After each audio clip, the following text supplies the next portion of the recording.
A 4-year-old girl pressed her face into a stranger's threadbare coat and whispered the words that would shatter her father's careful grief. "She smells like Mama." Logan Hayes had spent 2 years building walls around his heart, raising his daughter alone on a Colorado ranch where every corner held ghosts.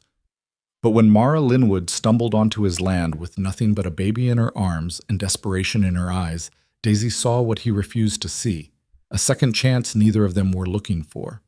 What started as one night's shelter became a battle against a town's judgment, a violent past that wouldn't stay buried, and a father's reckoning with whether opening his gate meant opening his heart. This is the story of the woman who wandered in from the cold, the child who chose her first, and the man who had to learn that family isn't always born. Sometimes it's built from broken pieces and brave choices. Stay with me until the end of this story, and drop a comment telling me what city you're watching from. I want to see how far Mara and Logan's journey travels across the world. The cottonwood tree stood like a sentinel at the edge of Logan Hayes' property, its branches reaching toward a sky that had forgotten how to be kind. 2 years of Colorado wind had stripped the bark smooth in places, and beneath its twisted roots lay the grave that had turned Logan's world to ash. He didn't go near it anymore. Couldn't. The tree had witnessed Sarah's last breath, had sheltered the makeshift bed where she'd labored for 18 hours before the fever took her, and left him holding a screaming infant he didn't know how to love. Now that infant was 4 years old, and Daisy Hayes had her mother's dark hair and her father's gray eyes, but she'd never remember the woman who died giving her life. Logan made sure of that. He kept Sarah's things locked in a trunk, kept her name out of casual conversation, kept his daughter's questions at bay with gruff deflections and an endless stream of ranch work that left him too exhausted to dream. It was late April when the stranger appeared, and the morning had started like any other, cold, colorless, and relentlessly the same. Logan stood in the barn repairing a bridle, his hands moving through the familiar motions while his mind stayed carefully blank. Daisy played in the yard with her collection of stick horses, narrating an elaborate story to herself about princes and dragons that he could hear through the open door. The sound of her voice used to gut him, so much like Sarah's, bright and musical, but he taught himself not to listen too closely. Distance was survival. "Papa?" Daisy's voice cut through his concentration, higher than usual. "Papa, there's a lady." Logan's hand stilled on the leather. They were 15 miles from town, and visitors were rare. He set down the bridle and stepped into the doorway, squinting against the weak sunlight. A woman stood at the gate, swaying slightly on her feet. She looked like she'd been walking for days. Her dress was caked with mud to the knees, her dark hair had come loose from its pins, and she carried a bundle wrapped in what looked like a feed sack against her chest. Even from 30 yards away, Logan could see the exhaustion carved into every line of her body. "Stay by the barn," he told Daisy, his voice harder than he intended. He crossed the yard slowly, one hand resting on the revolver at his hip.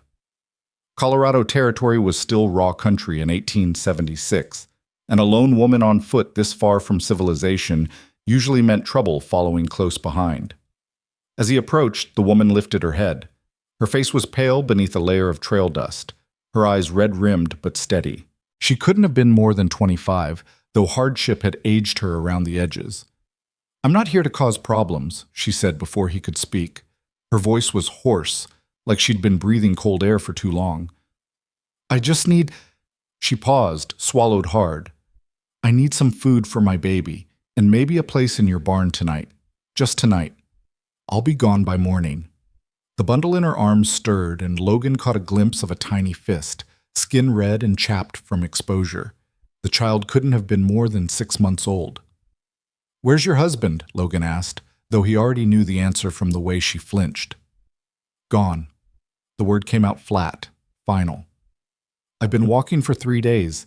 The baby's hungry, and I'm—" Her voice cracked. "Please, I'm not asking for charity. I can work. I can cook. I can mend. I can—" "Papa?" Daisy's small voice interrupted from right behind him, and Logan cursed under his breath. He told her to stay back. The stranger's gaze dropped to his daughter, and something shifted in her expression, softened maybe, or broke a little more. "Hello, sweetheart," she said quietly. Daisy tilted her head, studying the woman with the unsettling directness of small children. Then, before Logan could stop her, she ducked under the gate rail and walked straight up to the stranger. "Daisy, get back here!" But his daughter had already reached up, tugging on the woman's coat with one hand. The stranger crouched down, carefully adjusting the baby on her hip, and Daisy leaned in close. She pressed her face against the worn wool of the woman's shoulder, breathed in deeply, and then turned to look at her father with eyes that were suddenly impossibly bright. "Papa," she whispered, "she smells like Mama." The words hit Logan like a fist to the chest. He stood frozen, unable to breathe, unable to think past the roaring in his ears. Sarah. Daisy was talking about Sarah, who'd been dead for 2 years, whose memory he'd locked away so tight he sometimes forgot the sound of her laugh. The stranger had gone very still. She looked from Daisy to Logan, confusion and something like apology written across her face. "I'm sorry, I don't—" "What does she smell like?" Logan heard himself ask, his voice strange and distant. Daisy pressed her face into the woman's coat again, inhaling dramatically.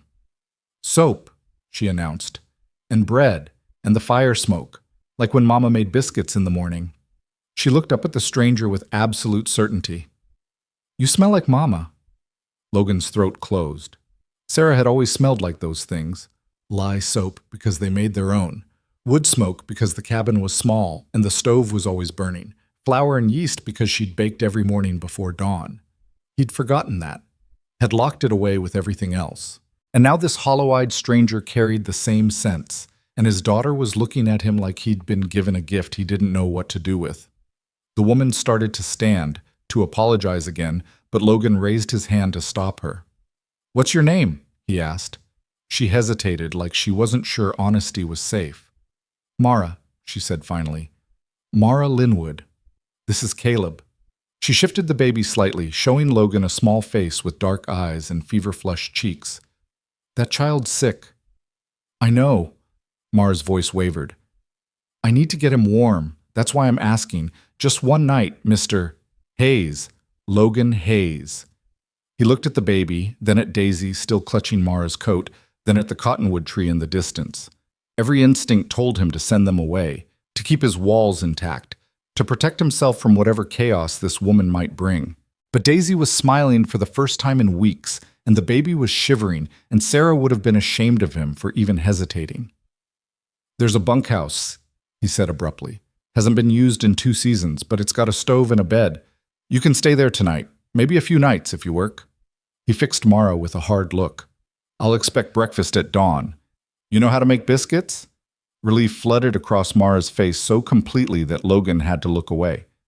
"Yes, sir. I can make biscuits. I can make anything." "Good. Come on, then." He pushed open the gate and gestured toward the small structure beyond the barn. "Daisy, go fetch some kindling from the woodshed. Our guest needs a fire." Daisy took off running, her stick horses forgotten in the dirt. Logan started walking, very aware of Mara following a few steps behind, the soft sounds of the baby's fussing filling the silence between them. "Thank you," Mara said quietly. "You didn't have to—" "I know what I had to do," Logan cut her off. "And I know what I didn't. Don't make me regret this." "I won't." But as they crossed the yard, as Daisy came running back with an armload of wood chips and bark, as Logan pushed open the bunkhouse door and saw Mara's shoulders finally drop with exhaustion and gratitude, he knew it was already too late. The gate was open. The stranger was inside, and his daughter was humming as she helped stack the kindling, a sound he hadn't heard since before Sarah died. Something had shifted, and Logan Hayes wasn't at all sure he knew how to shift it back. The bunkhouse had been built 15 years earlier when Logan's father still ran cattle through these hills and needed seasonal hands for branding and drives. Now it sat empty most of the year, filled with dust and mouse nests and the ghosts of men who'd moved on to better prospects. Logan kicked the door open wider and gestured Mara inside. The space was small, maybe 12 feet square, with a narrow iron bed frame against one wall, a potbelly stove in the corner, and a single window that looked out toward the mountains. Cobwebs hung from the rafters like tattered lace. "It's not much," Logan said. "It's perfect." Mara stood in the doorway, clutching Caleb so tight the baby whimpered. "It's perfect," she repeated, softer this time. Daisy pushed past them both, dragging her armload of kindling. "I'll make the fire, Papa. I know how."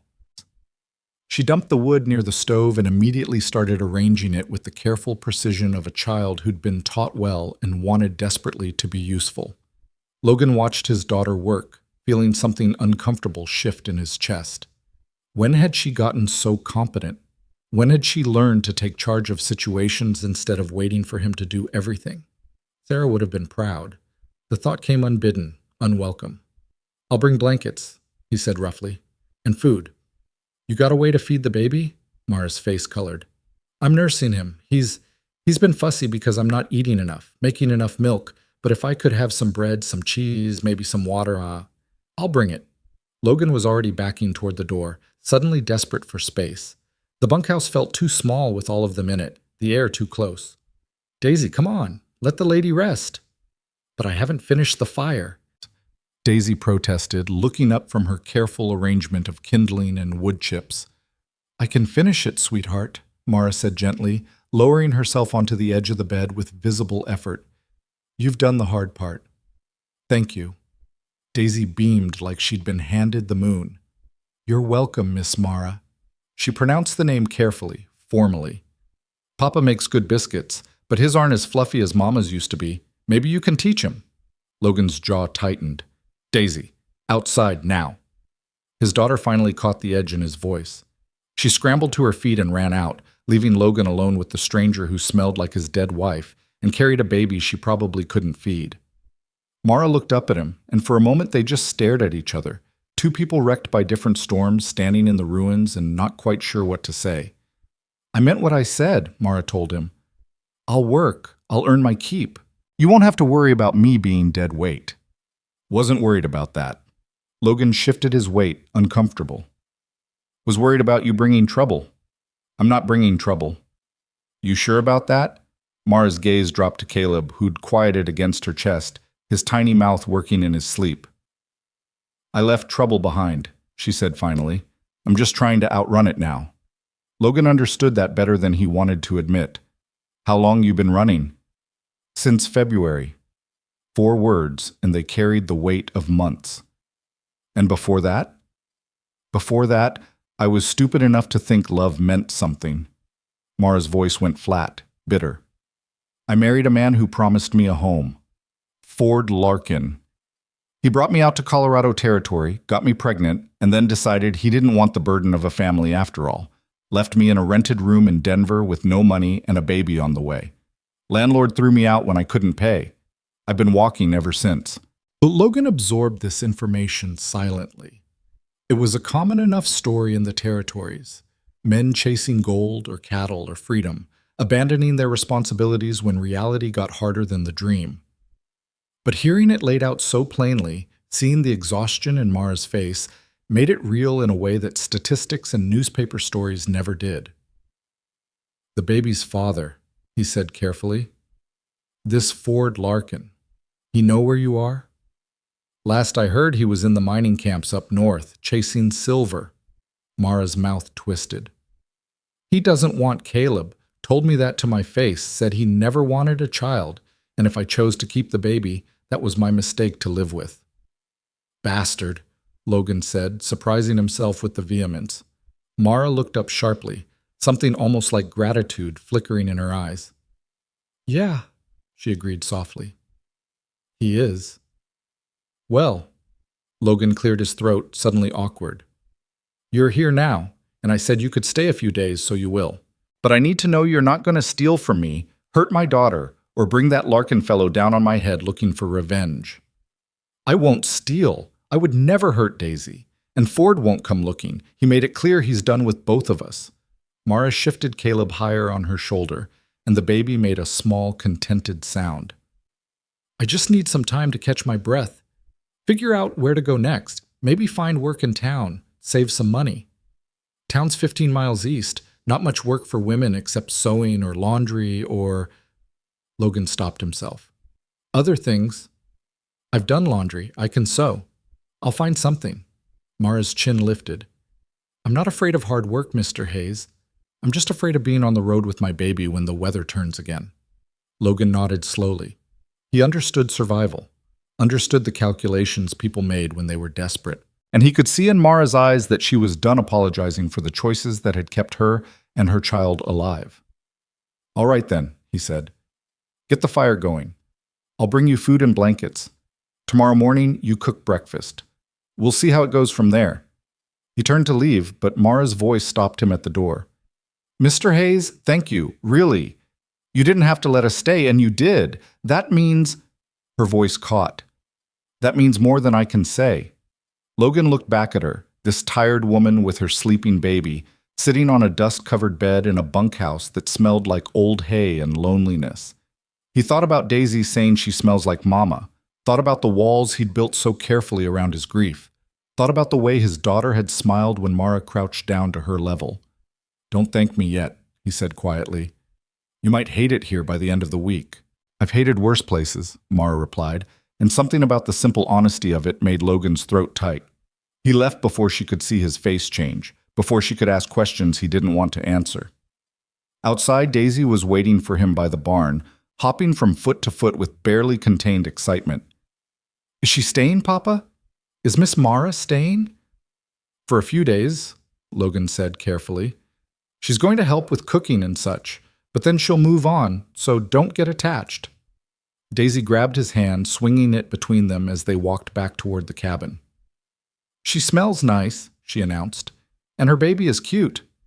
Can I hold him tomorrow?" "We'll see." "I think she's sad, though." Daisy's voice dropped to a stage whisper. "Her eyes looked like she's been crying, like you do sometimes at night when you think I'm sleeping." Logan's steps faltered. He'd thought he'd been so careful, so quiet with his grief. But children noticed everything, didn't they? They saw through the walls adults built. "Sometimes people have sad things happen to them," he said finally.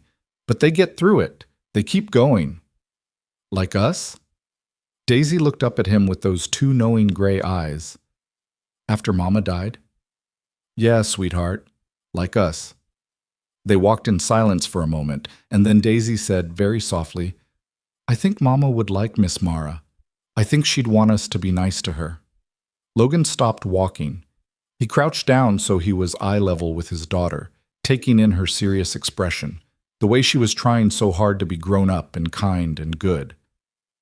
"How do you know what Mama would want?" he asked gently. Daisy shrugged. "I just know. In my heart. Mama was nice to everybody. You told me that." "I did tell you that.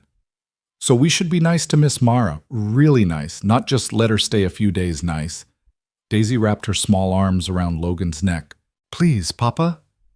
Logan held his daughter, breathing in the scent of her hair, little girl sweat and prairie grass and sunshine.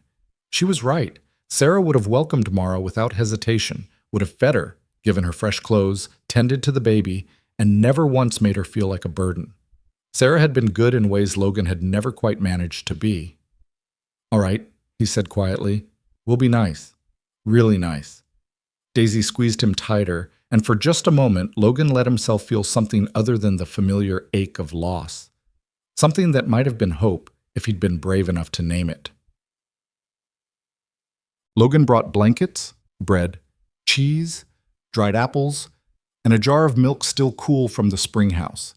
He also brought one of Sarah's old dresses, simple calico, mended at the sleeves but clean, and left it folded on top of the blankets without comment. Mara looked at the pile of supplies, then at him, and her eyes went bright with tears she didn't let fall. "I'll wash it," she said, running her fingers over the faded blue fabric. "I'll take good care of it." "It was just sitting in a trunk," Logan said gruffly. "No use to anybody there."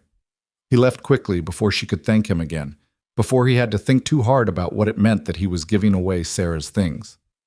Back at the cabin, he made a simple supper of beans and cornbread while Daisy chattered about Miss Mara and baby Caleb and whether they could keep chickens because babies probably liked fresh eggs. "We already have chickens," Logan pointed out. "But more chickens," Daisy insisted. "So Miss Mara can have extra eggs, for milk, because her milk isn't enough for Caleb." Logan had no idea how his 4-year-old daughter knew anything about nursing babies, but he didn't ask. Children absorbed information like sponges, picking up the rhythms and realities of adult life, whether parents wanted them to or not.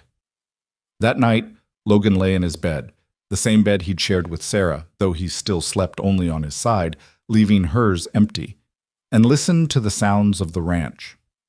Wind in the cottonwood, cattle lowing in the distance, the creak of the bunkhouse door as Mara stepped outside, probably to relieve herself or check the fire. He thought about Daisy's words. She smells like Mama. He thought about the way Mara had looked at his daughter, gentle, patient, present in a way he sometimes forgot how to be. He thought about the baby with the fever-flushed cheeks, and about what it must take to walk 3 days through April weather with an infant in your arms and no guarantee of shelter at the end. Sarah would have liked her. The thought came unbidden, and Logan didn't push it away. Sarah would have fed her at their table, would have insisted she sleep in the cabin instead of the bunkhouse, would have asked 100 questions and offered friendship without hesitation. But Sarah was gone. And Logan didn't know how to be the kind of person who opened his life to strangers, who let people in past the walls. All he knew was how to survive, how to keep Daisy safe, how to wake up every morning and do the work that needed doing until night came and he could stop thinking for a while. Except tonight, his mind wouldn't stop. He lay awake until the moon crossed the window, listening to the ranch breathe around him, wondering what the hell he'd invited into his carefully controlled world. Thus, Mara appeared at the cabin door just before dawn, when the sky was still more gray than blue, and the air bit with cold. Logan was already up, stoking the kitchen fire, and he heard her knock, soft, tentative, like she wasn't sure she was allowed. "It's open," he called. She came in carrying Caleb on her hip, the baby wrapped in one of Logan's blankets. She'd put on Sarah's blue dress, and it fit her better than Logan had expected. Sarah had been taller, but Mara was broader in the shoulders, and it evened out.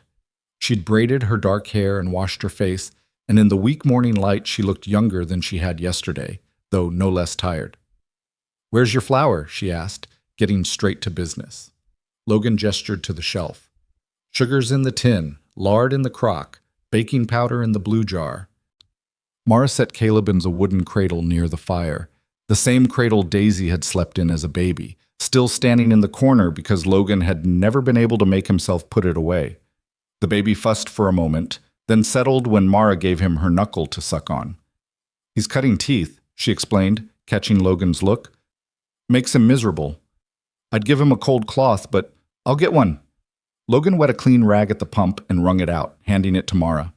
She pressed it to Caleb's gums, and the baby's cries quieted to whimpers. "Thank you," she said. "Stop thanking me for every damn thing," Logan replied, but there was no heat in it. Mara's mouth quirked. Not quite a smile, but close. She turned to the counter and started working with the efficiency of someone who'd made 1,000 biscuits in her lifetime. Her hands moved quickly, cutting lard into flour, adding buttermilk, kneading just enough but not too much. Logan watched from the corner of his eye while he made coffee, noting the way she worked, confident, economical, like she knew exactly what she was doing and didn't waste a single motion. "You learned from your mother?" he asked. "My grandmother." Mara's hands paused for just a moment. "She raised me after my parents died. Taught me everything about keeping a house. Said a woman who could cook and sew and manage a household would never starve." Her voice went brittle. "Turns out she was wrong about that." Logan said nothing. What was there to say? The territories were full of women who'd done everything right and still ended up destitute because a man decided he was done with his promises. Mara finished cutting out the biscuits and slid them into the oven, then moved to the eggs. "How do you like them?" "Fried. Daisy likes scrambled." "I'll make both."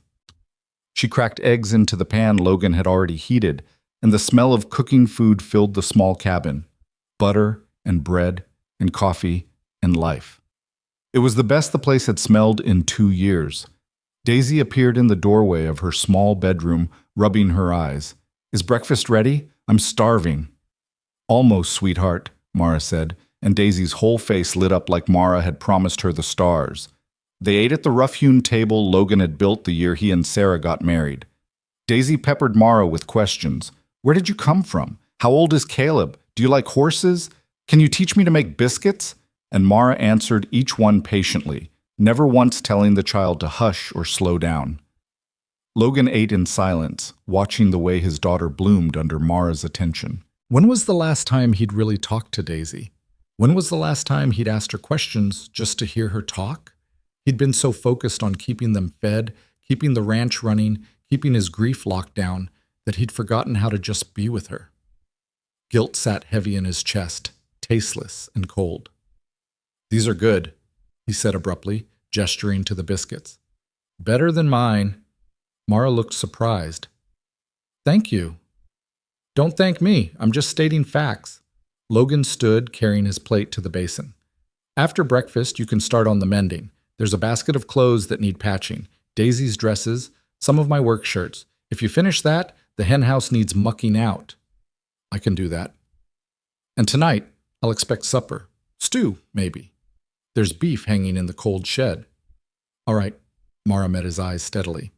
"Anything else?" Logan wanted to say yes, wanted to pile on more tasks, more work, more distance between them. Wanted to make it clear this was a transaction, labor for shelter, and nothing more. But Daisy was watching him with that serious expression, the one that meant she was judging whether he was being good or just being Papa, and he couldn't quite make himself be cruel. "No," he said finally. "That's enough for today." He grabbed his coat and hat and left before anyone could say anything else. Outside, the morning was cold and bright, and he had a fence to repair on the south pasture. Work. That was what he needed. Work that kept his hands busy and his mind blank. But as he walked away from the cabin, he could hear Daisy's delighted laughter drifting through the open door, and underneath it, Mara's voice, warm, patient, alive. And damn if it didn't sound like something he'd forgotten his home could hold. The days developed a rhythm. Mara cooked, cleaned, mended clothes, tended the chickens, and minded Caleb while Daisy followed her around like a devoted shadow. Logan worked the ranch, fixing fences, tending cattle, repairing the barn roof that had been leaking since last winter. They existed in parallel, orbiting each other, but never quite touching. Except it wasn't quite that simple because Daisy was the bridge between them. She pulled Logan to the cabin for meals, pulled Mara outside to watch Papa work, insisted they all sit together on the porch steps in the evening while she told them elaborate stories about her stick horses. "This one's name is Thunder," she announced one night, holding up a particularly gnarled piece of wood. "And he can jump over mountains." "That's quite a horse," Mara said seriously, like they were discussing real livestock. "He's the best horse," Daisy confirmed. "Papa, don't you think Thunder could jump over mountains?" Logan, who'd been staring at the sunset and trying not to notice the way Mara's voice softened when she talked to his daughter, grunted noncommittally. "Papa," Daisy insisted, "don't you think?" "I think it's time for bed," Logan said, standing. "Come on, little bit. Say goodnight." Daisy hugged Mara around the waist, pressing her face into the blue calico dress. "Good night, Miss Mara. Good night, Caleb." "Good night, sweetheart."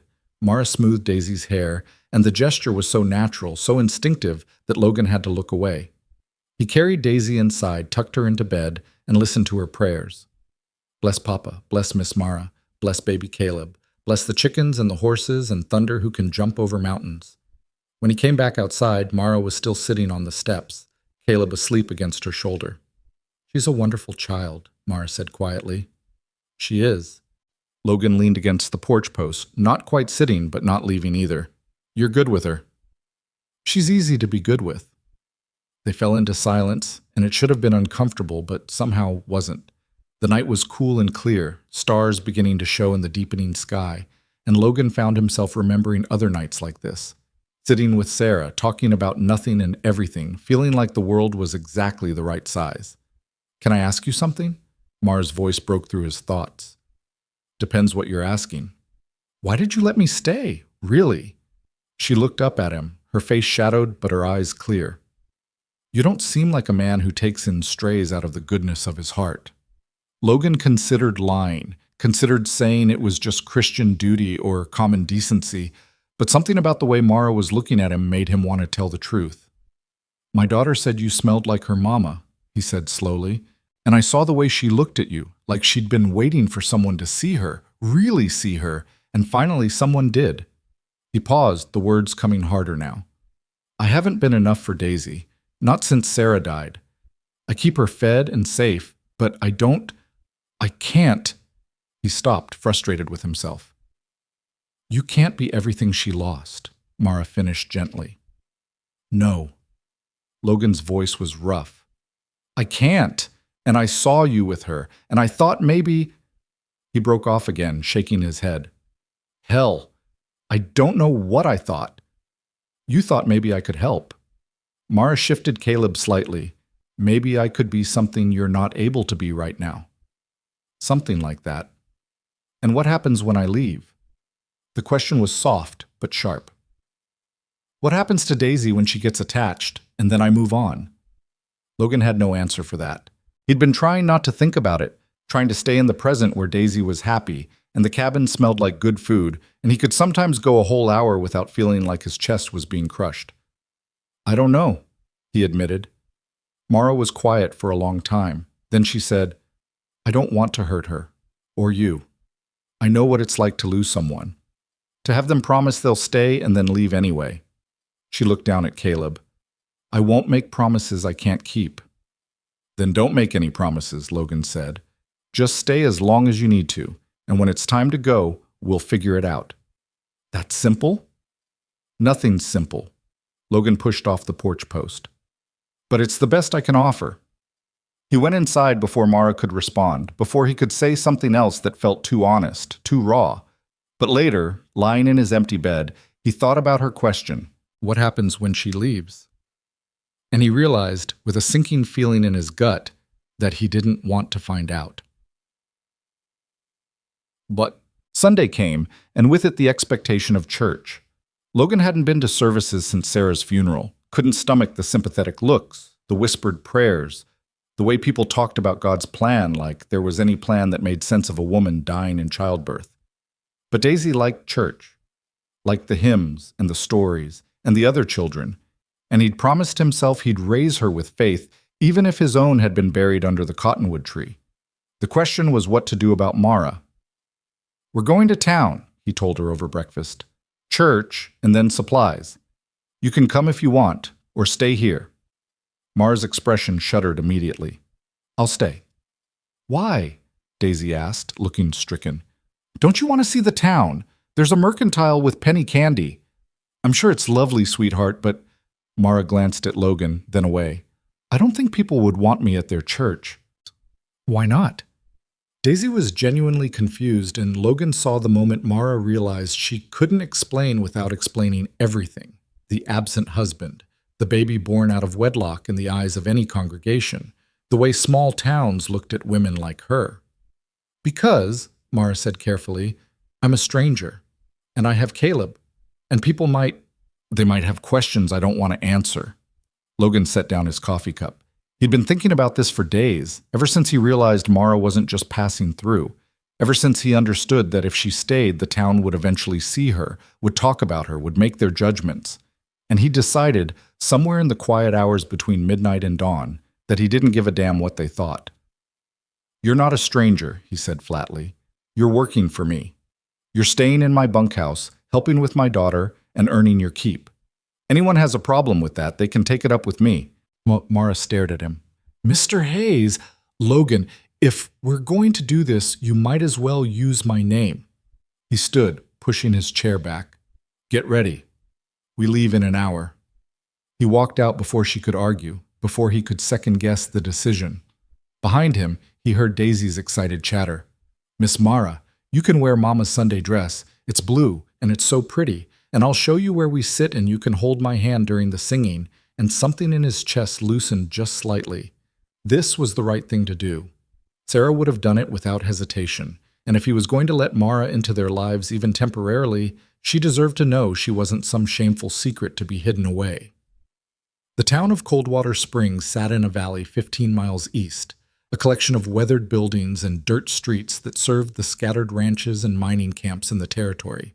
Logan drove the wagon with Daisy between him and Mara, Caleb bundled in blankets against the morning chill. They didn't talk much during the ride. Mara seemed nervous, Daisy was too excited to sit still, and Logan was busy trying to figure out what the hell he was going to say when people asked questions. Church was held in a whitewashed building with a crooked steeple and windows that rattled in the wind.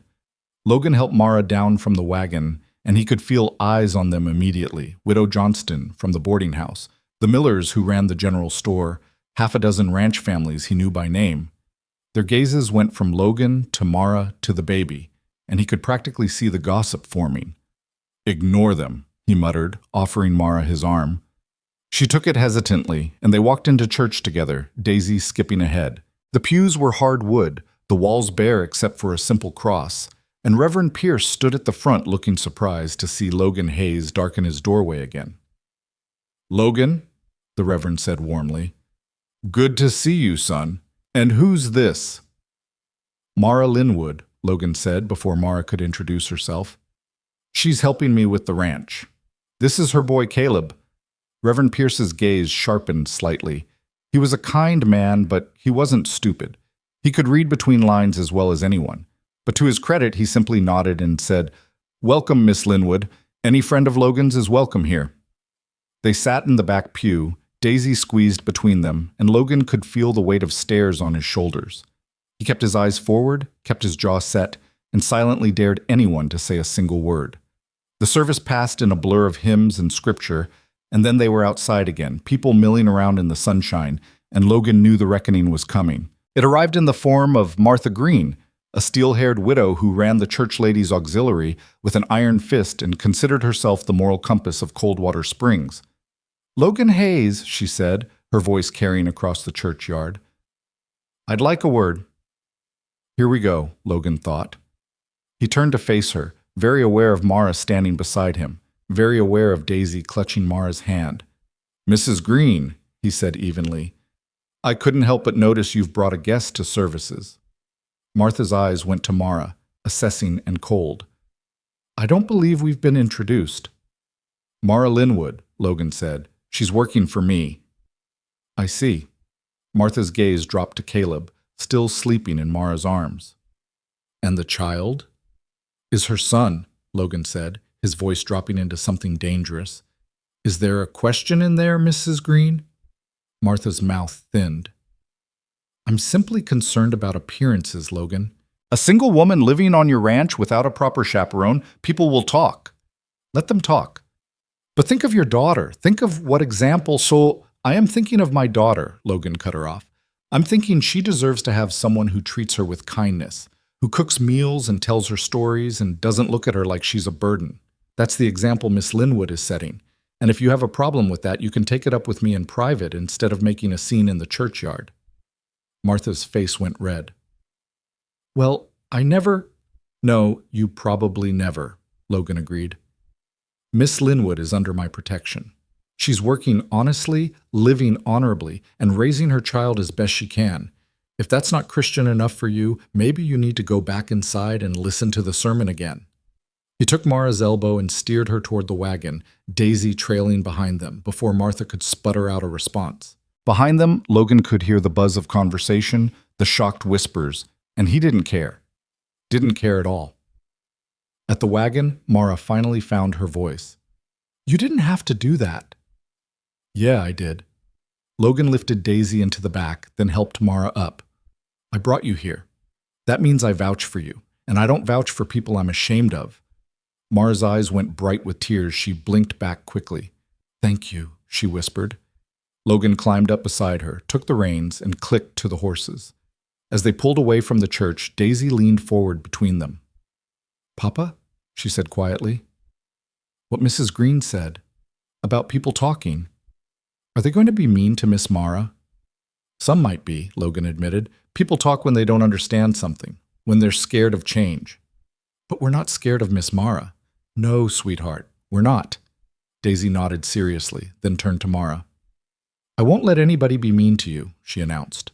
"If they try, I'll kick them in the shins." Despite everything, Logan felt his mouth twitch. "Don't kick people, Daisy." "But Papa, no kicking. Use your words instead." "Fine." Daisy crossed her arms. "But I'll use really mean words." Mara laughed, a soft, startled sound, and Logan felt something ease in his chest. They drove back to the ranch in companionable silence, the morning sun warm on their shoulders, and for the first time since Sarah died, Logan thought maybe, just maybe, they were going to be all right. He didn't know yet about the storm that was coming. about Ford Larkin and courthouse battles and a barn burning in the night. He didn't know that everything was about to get so much worse before it got better. But in that moment, driving home with his daughter chattering and Mara quiet beside him, Logan Hayes let himself believe in something he'd thought was dead, the possibility of a second chance. The road stretched out before them, and the cottonwood tree waited in the distance, and somewhere beneath its roots, Sarah's memory settled a little deeper into the earth, making room, perhaps, for something new to grow. The change in their lives didn't happen all at once. It crept in slowly, like dawn spreading across the prairie. So gradual you didn't notice until suddenly everything was different, and you couldn't remember what the darkness had looked like. Mara settled into the rhythm of the ranch with the ease of someone who'd spent her whole life learning to make herself useful. She rose before Logan, had coffee brewing and biscuits in the oven by the time he came down from checking the cattle in the high pasture. She mended every torn shirt, patched every worn-through knee in Daisy's dresses, oiled the hinges on doors that had been squeaking for months. She never asked for anything beyond what Logan offered, never complained about the cold in the bunkhouse or the endless work, or the way the town women looked at her when they made their monthly supply run. But it was the small things that undid Logan's carefully maintained distance. The way Mara braided Daisy's hair each morning, her fingers quick and gentle, while his daughter chattered about her dreams. The way she hummed while she worked, old songs Logan half remembered from his childhood. The way she'd started setting 3 places at the table instead of 2, and how Daisy had begun saying "we" when she talked about the ranch. "We need more chickens, Papa, and we should plant flowers by the porch." And "we're a family now, aren't we?" That last one had caught Logan in the barn, and he'd stood frozen with a pitchfork in his hands, unable to answer. Were they a family, or were they just 3 broken people sharing space until the wind changed direction? It was mid-May when the nightmare started. Logan woke to Daisy's screaming, a sound that sent him stumbling from his bed in pure panic. He found her sitting bolt upright, tears streaming down her face, pointing at the window where moonlight cast shadows across the floor. "The monster's coming," she sobbed. "The monster's going to take Mama Mara away." "There's no monster, sweetheart." Logan gathered her up, but she thrashed against him, inconsolable. "There is. I saw it. It has red eyes and it's coming to take her like it took Mama." Logan didn't know what to do. He'd never been good at this. The comfort, the soothing, the gentle words that made fear disappear. He held Daisy and felt helpless. And that's when the bunkhouse door opened and Mara appeared in the cabin doorway, wrapped in a shawl, Caleb drowsy on her hip. "I heard crying," she said quietly. "Bad dream."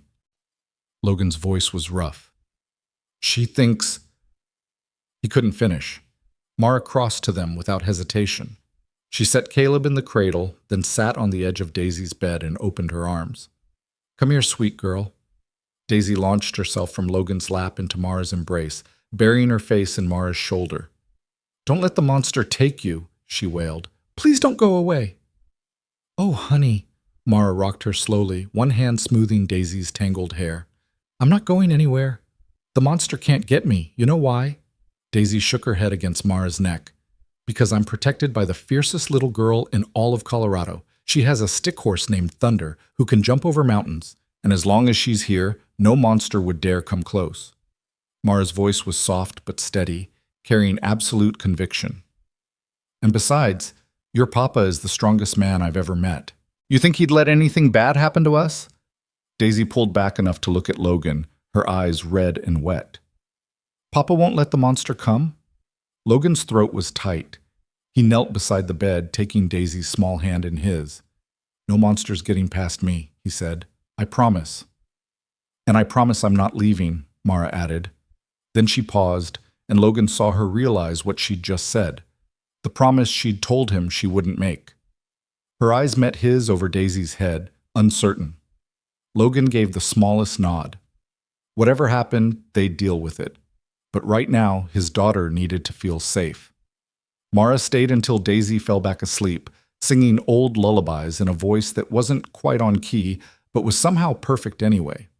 When she finally stood to leave, Logan walked her to the door. "Thank you," he said quietly. "She's having separation anxiety." Mara kept her voice low.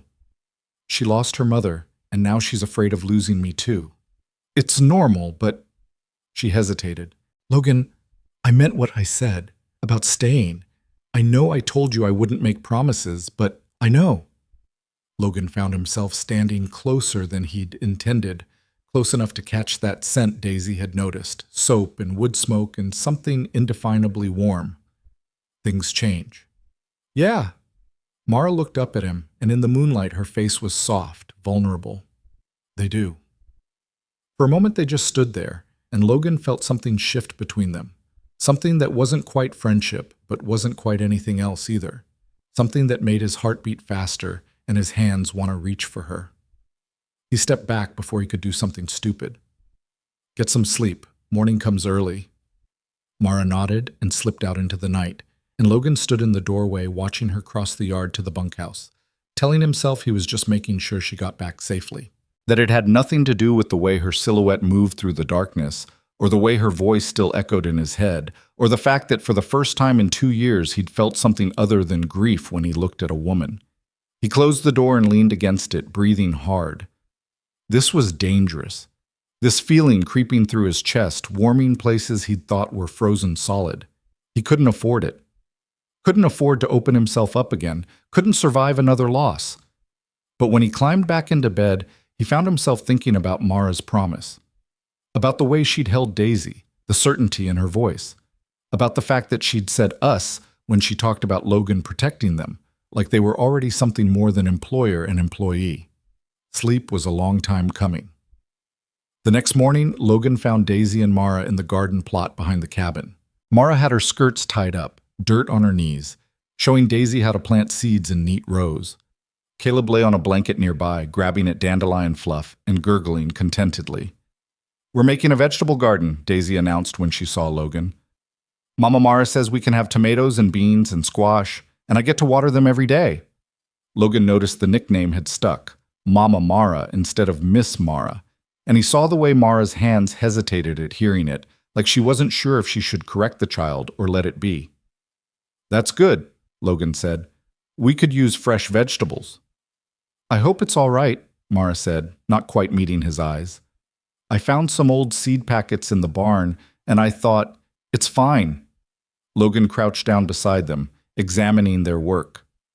Sarah always wanted a proper garden, never had time to do more than a few herbs. The admission surprised him. He rarely talked about Sarah, rarely offered up memories like casual conversation. But something about the morning, the sunshine, the smell of turned earth, Daisy's happiness, made it easier. Mara gave him a quick, understanding look. "I'll take good care of it," she said. "Make sure it grows well." "I know you will." They worked together for the next hour, Logan helping to clear rocks and break up hard clay while Mara and Daisy planted. It felt normal, domestic, like something a real family would do on a Saturday morning. And when Daisy insisted they all wash up at the pump and Mara laughed as cold water splashed her face, Logan felt something in his chest crack open just a little wider. Town trips became a regular challenge. Word had spread about Logan's hired help, and opinions ran the gamut from grudging acceptance to outright hostility. Martha Green and her circle of church ladies made their disapproval known with tight-lipped silence whenever Mara entered a shop. But others, like old Samuel Briggs, who ran the livery, and Doc Morrison, who'd delivered Daisy, treated Mara with matter-of-fact courtesy that slowly, incrementally, began to shift the town's attitude. "Don't let the biddies bother you," Samuel told Mara one afternoon while Logan was settling up for feed. "Half of them got their own secrets they're trying to bury. You're just an easy target because you're new and you got that baby without a ring on your finger." Mara flushed but lifted her chin. "I'm not ashamed of Caleb." "Nor should you be. He's a fine boy." Samuel winked at Daisy. "And this little lady tells me you make the best biscuits in the territory. That true?" "She does," Logan said firmly, surprised at the protectiveness in his own voice. "Better than mine, anyway." Samuel grinned. "Well then, maybe you should bring some to the church social next month. Let those old hens taste what they're missing by being so high and mighty." The church social. Logan hadn't been to one since before Sarah died. The thought of it made his skin crawl, all that forced cheerfulness, the pitying looks, the careful avoidance of anything that might remind him of his loss. But he found himself saying, "Maybe we will." Mara's head whipped toward him, eyes wide with surprise. He met her gaze steadily, and something passed between them, an understanding maybe, a decision to stop hiding, to claim their right to exist in this town, together, without apology. "The social's 3 weeks out," Samuel said. "Plenty of time to practice those biscuits." He handed Logan the receipt. "You're doing a good thing, Hayes. Don't let anybody tell you different." On the ride home, Daisy fell asleep against Mara's shoulder, and Logan found himself acutely aware of the woman beside him, the way she held his daughter so carefully, the way the wind pulled strands of dark hair loose from her braid, the way she worried her lower lip between her teeth when she was thinking. "You don't have to go to the social," he said finally, "if it makes you uncomfortable." "Does it make you uncomfortable?" Mara asked. Logan considered lying, but they'd gotten past that point somehow. "Yeah, I hate those things. All that small talk and forced smiling, but—" He paused. "But I'm tired of caring what people think, and I figure if we're going to do this, if you're going to stay, then we might as well stop acting like there's something to be ashamed of." "Is that what we're doing?" Mara's voice was quiet. "Staying? Aren't we?" Mara looked down at Daisy, then out at the rolling prairie. "I don't know where else I'd go," she admitted. "I don't know where else would feel like—" She stopped herself. "Like what?" "Like home." The words came out barely above a whisper, but they hit Logan like a physical blow. Home. That's what she'd made of his ranch, hadn't she? Not just a place to sleep and work, but an actual home. Somewhere you wanted to be, not just somewhere you survived. He'd forgotten that feeling existed. "Then stay," Logan said, the words surprising him even as he spoke them. "For real. Not just until you figure out your next move. Stay because you want to." Mara turned to look at him fully, and Logan saw fear and hope warring in her expression. "What about when people talk? What about when Ford—" "What about him?" Logan's hands tightened on the reins. "He abandoned you. He gave up any right to an opinion when he walked away from his responsibilities. And anybody who wants to judge you for that can answer to me." "You barely know me," Mara pointed out, but there was no heat in it, just wonder. "I know enough." Logan did look at her then, met her eyes directly. "I know you work harder than anyone I've ever met. I know you're good to my daughter. I know you've got more strength than you give yourself credit for. And I know—" He had to force the next words out. "I know Sarah would have liked you, would have wanted Daisy to have someone like you in her life." Mara's eyes filled with tears. "That's the kindest thing anyone's ever said to me. It's just the truth." They rode the rest of the way in silence, but it was a different kind of silence than before. Comfortable, settled, like they'd reached some understanding without needing to spell out all the details. That night, after Daisy was in bed and Mara had gone back to the bunkhouse, Logan sat on the porch steps and let himself think about the future for the first time in 2 years. Not just tomorrow or next week, but months from now, years maybe. And in that future, he could see Mara's garden growing, see Daisy getting taller, see Caleb learning to walk. Could see himself sitting in this exact spot with Mara beside him, watching the sunset and talking about nothing in particular. The image didn't terrify him the way he'd expected it to. It felt right, in a way he wasn't ready to examine too closely. But comfortable routines have a way of making people forget that danger doesn't need an invitation. It just needs an opening. The opening came on a Tuesday in late May, when Logan was in town picking up lumber for a new chicken coop, and Mara was home alone with the children. He'd left his rifle by the door as always, more habit than expectation, and told Mara he'd be back by supper. He'd gotten halfway home when he saw the rider. A man on a bay horse, well dressed for the territory, heading toward Logan's ranch at a deliberate pace. Something about the set of the man's shoulders, the way he sat the saddle like he owned the trail, made Logan's instincts flare. He urged his own horse faster, pulling even with the stranger just as they reached the turnoff to his property. "Help you with something?" Logan asked, his voice flat. The man turned and Logan got his first good look. Maybe 35, dark hair slicked back, a mustache that was too neat for someone who'd been on the trail long. His eyes were cold, calculating, and when he smiled, it didn't reach past his teeth. "Logan Hayes?" the man asked. "Who's asking?" "Ford Larkin." He said it like Logan should know the name, should be impressed. "I'm looking for my wife." Every muscle in Logan's body went rigid. Your wife. Well, my former wife. We had a disagreement. She ran off with our son. I've been tracking her for months, and a helpful fellow in town mentioned you've got a woman working for you. Dark-haired baby boy about 6 months old. Ford's smile widened. That sound familiar? Logan's mind raced. Mara had said Ford was in the mining camps up north, had said he didn't want Caleb, had abandoned them both.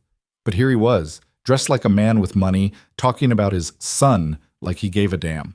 Don't know what you're talking about, Logan said carefully. No? Ford's eyes hardened.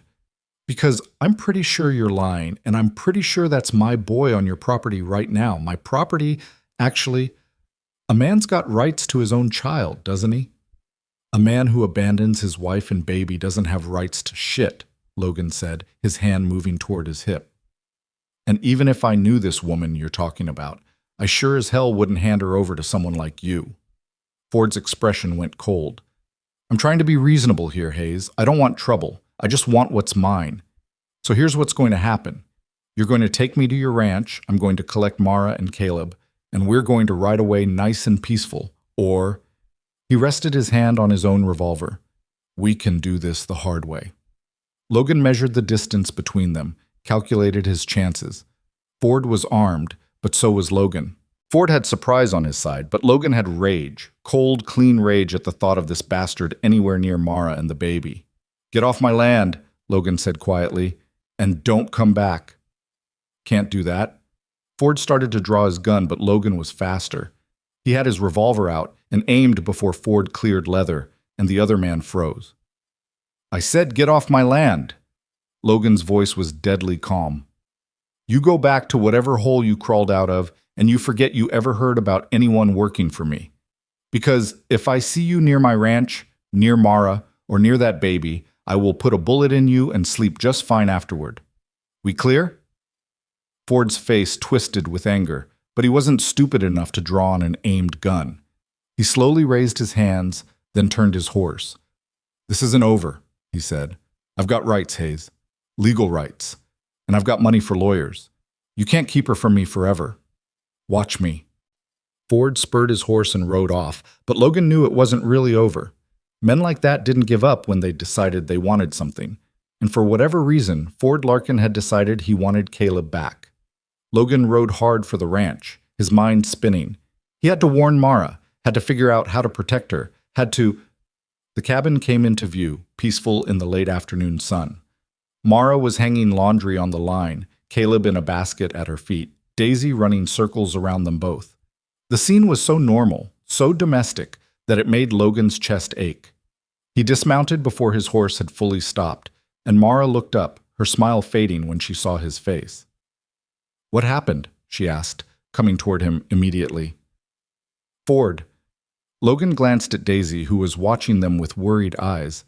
Daisy, go collect eggs from the henhouse. Take your time.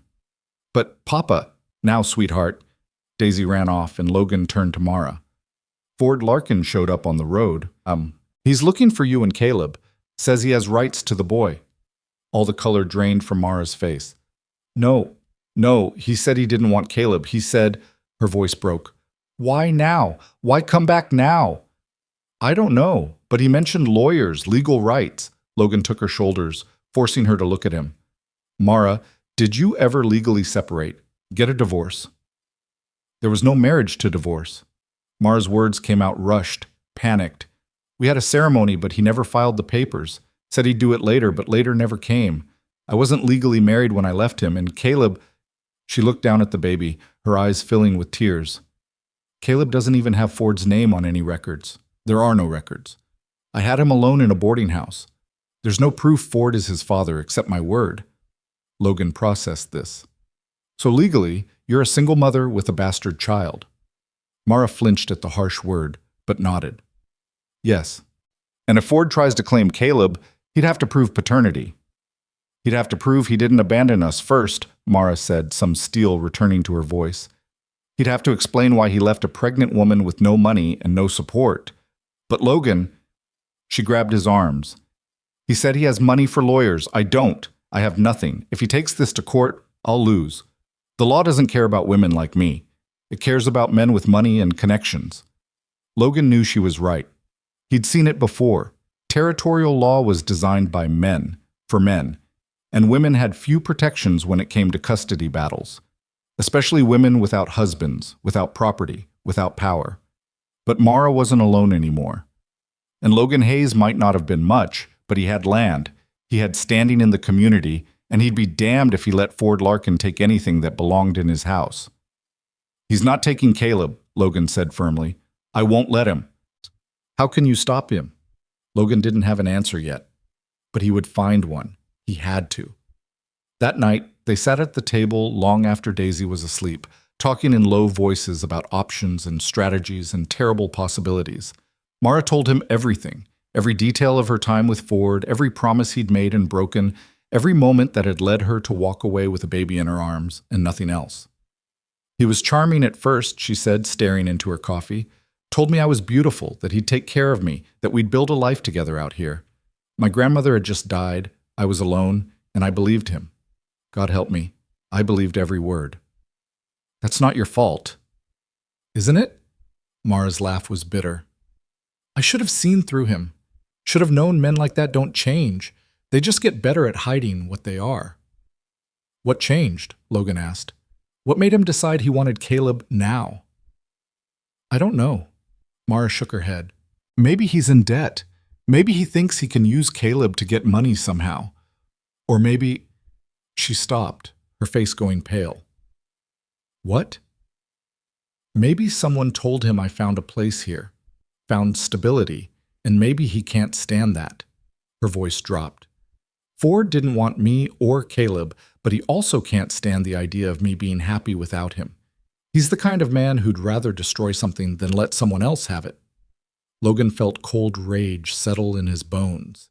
He'd known men like that, men who measured their worth by what they could control, who saw people as property to be managed or discarded. He'd killed men like that during the war, and he wouldn't lose sleep over putting a bullet in Ford Larkin, if it came to that.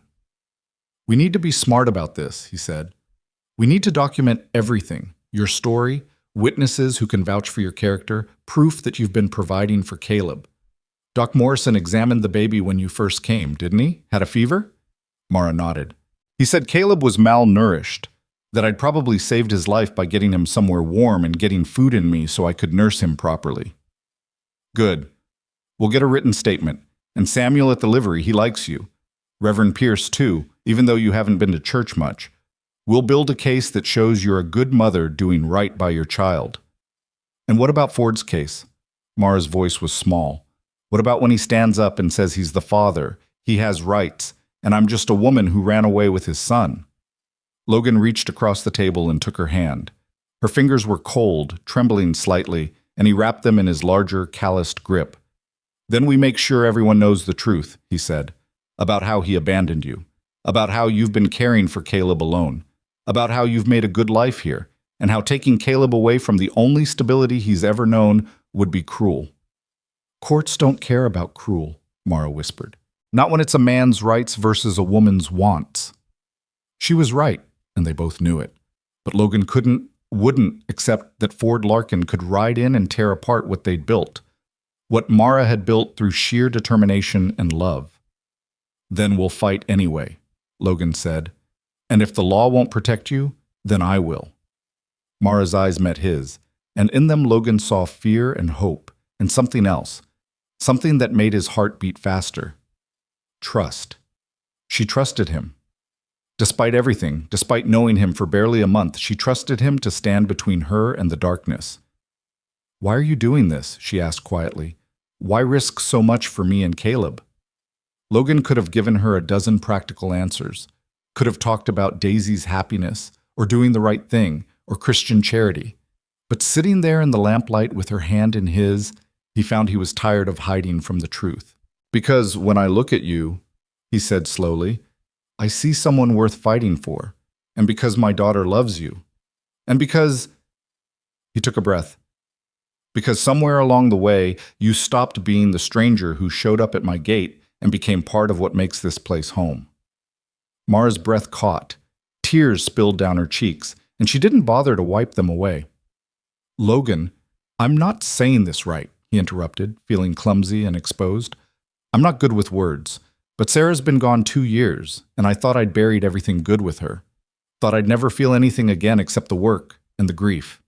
And then you showed up, and Daisy smiled again, and the cabin started smelling like bread instead of just dust and regret. He squeezed her hand. So no, I'm not going to let Ford Larkin take you away.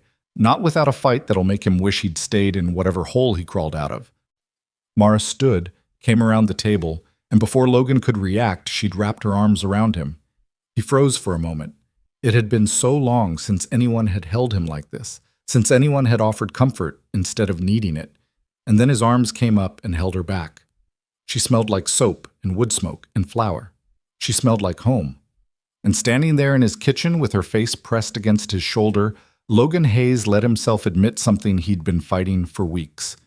He was falling in love with her. The thought should have terrified him. Instead, it felt like the most natural thing in the world.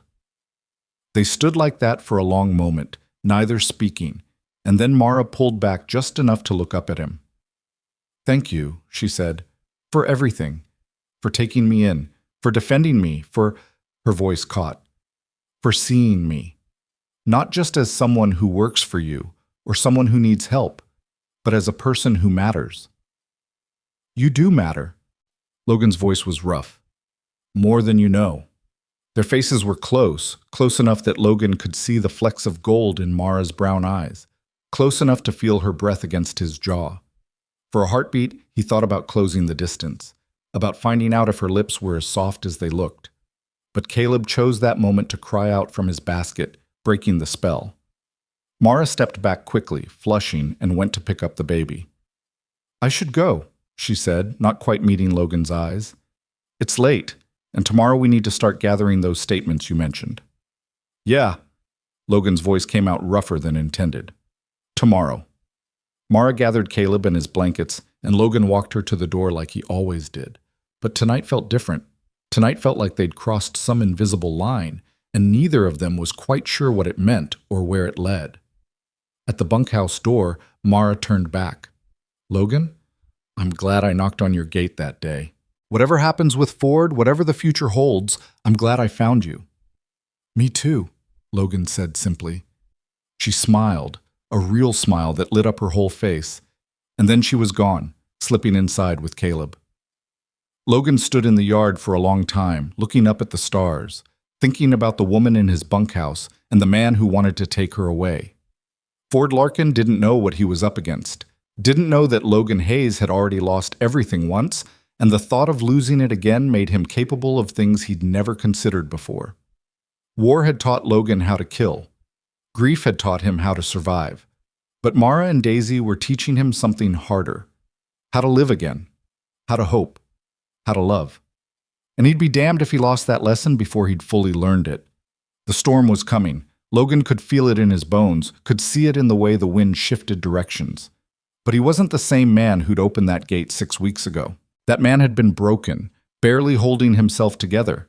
This man, the one who'd found something worth protecting again, was ready to fight. Whatever it took. However long it lasted. He'd stand between Mara and Ford Larkin, and he'd make sure only one of them was left standing when the dust cleared.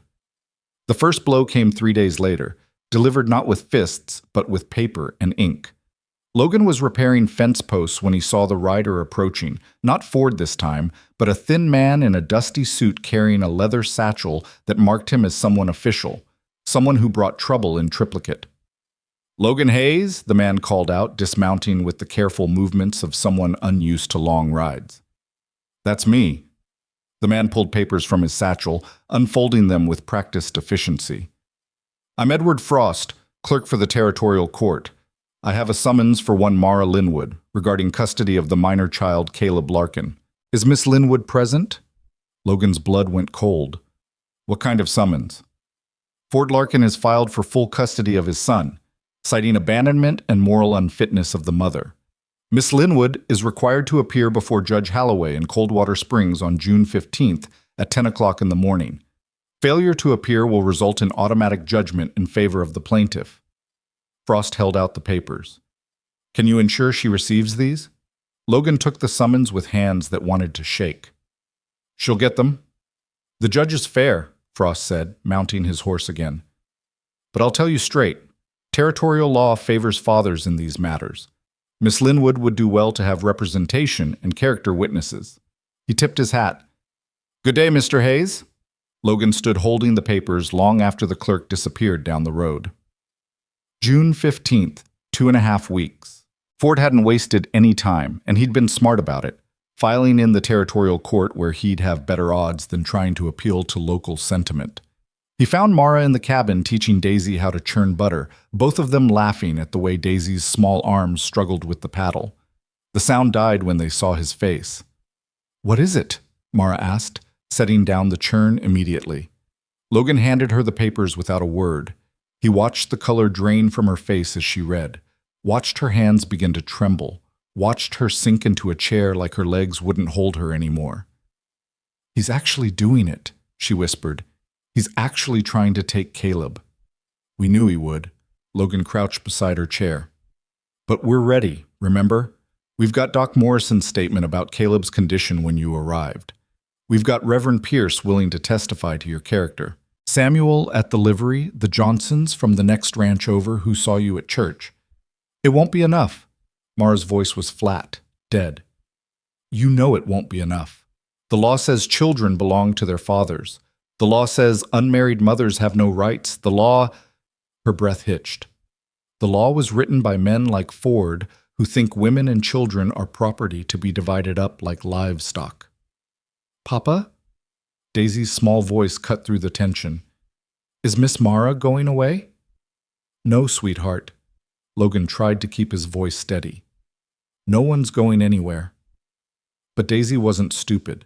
She looked from Logan to Mara to the papers scattered on the table, and her eyes filled with tears. The monster, she said. The monster's coming like I dreamed. Mara made a small, broken sound and gathered Daisy into her arms. No monsters, baby. Just some grown-up problems we need to solve. But you said you wouldn't leave. Daisy clung to Mara's neck. You promised. I know I did. And I meant it. Mara's voice cracked. But sometimes bad people try to make good people break their promises. Logan watched them hold each other, watched his daughter cry into Mara's shoulder, and something in him hardened into pure determination. Ford Larkin wanted a fight?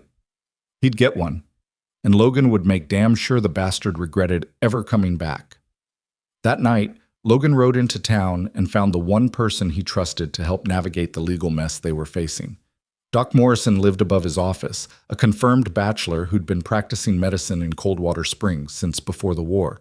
He'd brought Daisy into the world, had closed Sarah's eyes when she died, and had treated half the territory's ailments over 4 decades. He was also one of the few men Logan considered a friend. Logan, Doc opened the door in his shirt sleeves, spectacles perched on his nose. Didn't expect to see you tonight. Someone hurt? Not yet. Logan stepped inside. But I need advice. Legal advice. Doc poured them both whiskey and listened without interruption while Logan explained the situation. When he finished, Doc was quiet for a long moment, staring into his glass. Ford Larkin's a piece of work, he said finally. Came through here about 8 months ago, acting like he owned the territory. Gambled heavy, drank heavier, got in a fight with one of the miners. I patched him up and he skipped out on the bill. He looked at Logan. That's the man claiming to be a fit father? Apparently. Logan's jaw was tight. What are our chances? Honestly, not good. Doc refilled their glasses. Judge Holloway follows the letter of the law, and the letter says fathers have rights that supersede almost everything else. Unless Mara can prove Ford is actively dangerous, and I mean documented proof, not just her word, the judge will likely rule in his favor. Even though Ford abandoned them, left Mara pregnant with no support, she'd have to prove that too. And if Ford's got a lawyer worth his salt, they'll argue he had to leave for work, that he sent money she never received, that she ran off before he could make arrangements. Doc shook his head. They'll paint him as the wrong party, and her as a hysterical woman who kept his child from him. Logan felt sick. So what do we do? Fight dirty. Doc's expression hardened. If Ford's in town claiming to be a respectable father, then someone needs to dig into what he's really been doing these past months. Where the money came from for lawyers. whether he's got debts or it's enemies, whether anyone can testify to his actual character versus the one he's presenting in court. He leaned forward. And Logan, you need to think about what you're willing to risk here. Because standing up for Mara means tying yourself to her situation, means people will assume things about your relationship, means you might lose standing in the community if this goes badly. I don't care about standing. You should care about Daisy, about how this affects her. Doc's voice was gentle but firm. I'm not saying don't fight. I'm saying go in with your eyes open about what it might cost. Logan thought about Daisy's tears, about Mara's promise, about the way his home had come back to life over the past 6 weeks. Thought about standing on his porch last night, watching Mara cross the yard, and feeling something he'd thought was dead forever. Whatever it costs, he said quietly, it's worth it. Doc studied him for a long moment, then nodded. All right then. I'll write up my medical statement about Caleb's condition when Mara arrived. I'll be clear that the child was suffering from neglect, not from Mara, but from the circumstances Ford put them in. And I'll testify if needed. He stood, walking to his desk. You should also talk to Samuel. He knows everyone who comes through the livery, and if Ford's been in town much, someone will have seen something useful. Logan left Doc's office with a small measure of hope and a lot of determination. He spent the next week gathering ammunition, talking to anyone who might have information about Ford Larkin. What he learned made his blood boil. Ford had been in the territory for almost a year, drifting from camp to camp, gambling more than working. He'd been run out of 2 towns for cheating at cards, owed money to 6 merchants, and had a reputation for getting mean when he drank. 3 different people remembered him bragging about leaving his nagging wife behind, saying he'd never wanted the burden of a family anyway. Samuel, true to his word, had seen Ford weeks ago asking questions about women traveling alone with babies. I didn't connect it at the time, Samuel admitted, looking guilty.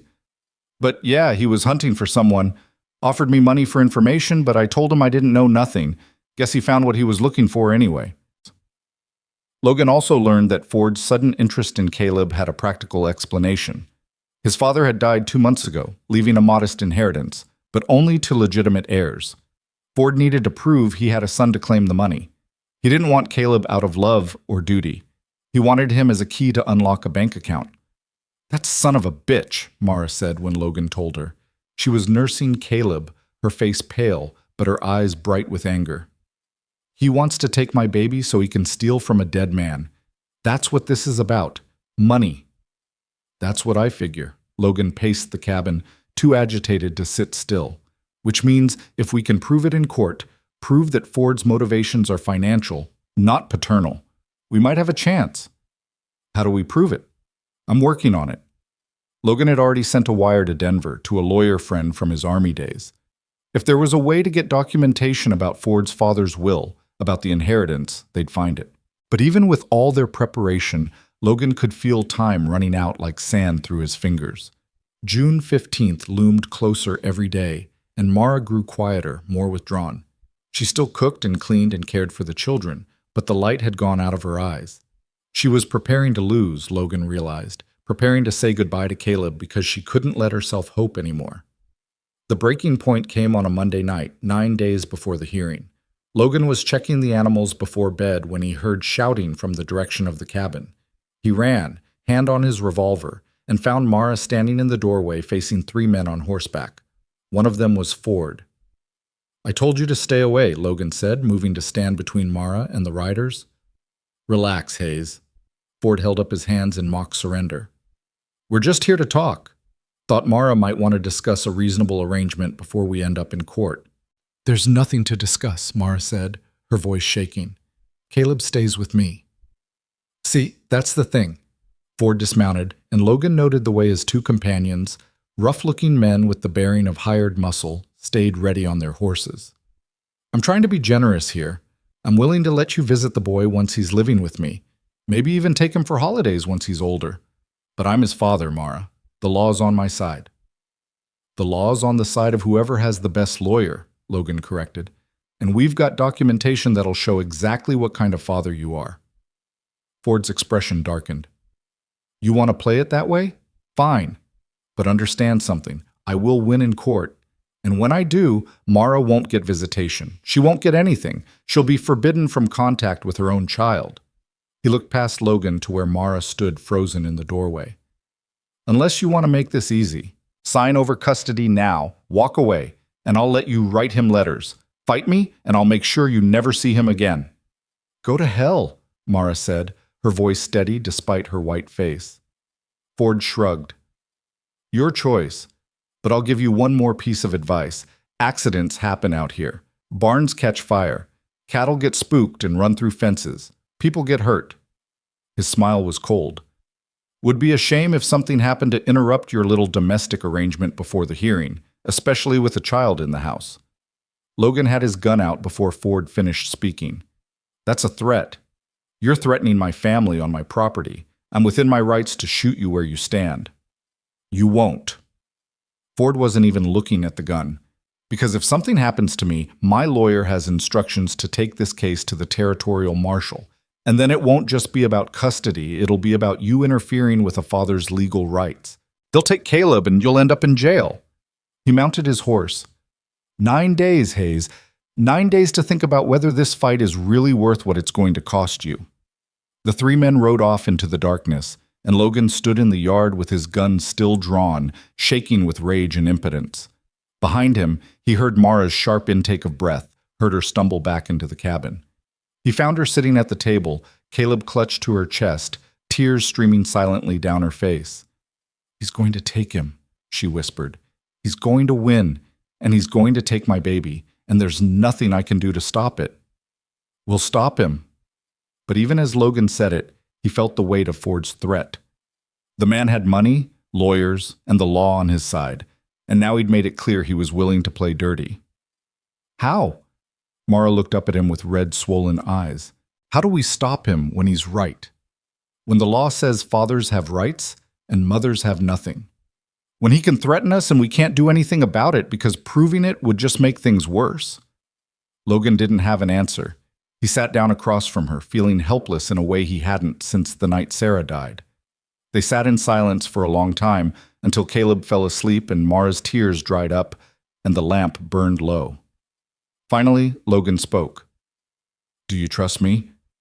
Mara looked at him, confused by the question. Yes. You know I do. Then trust me when I say I won't let Ford take Caleb. I don't know how yet, and I don't know what it'll cost, but I promise you. He reached across the table and took her hand. I promise you that baby stays with his mother, whatever it takes.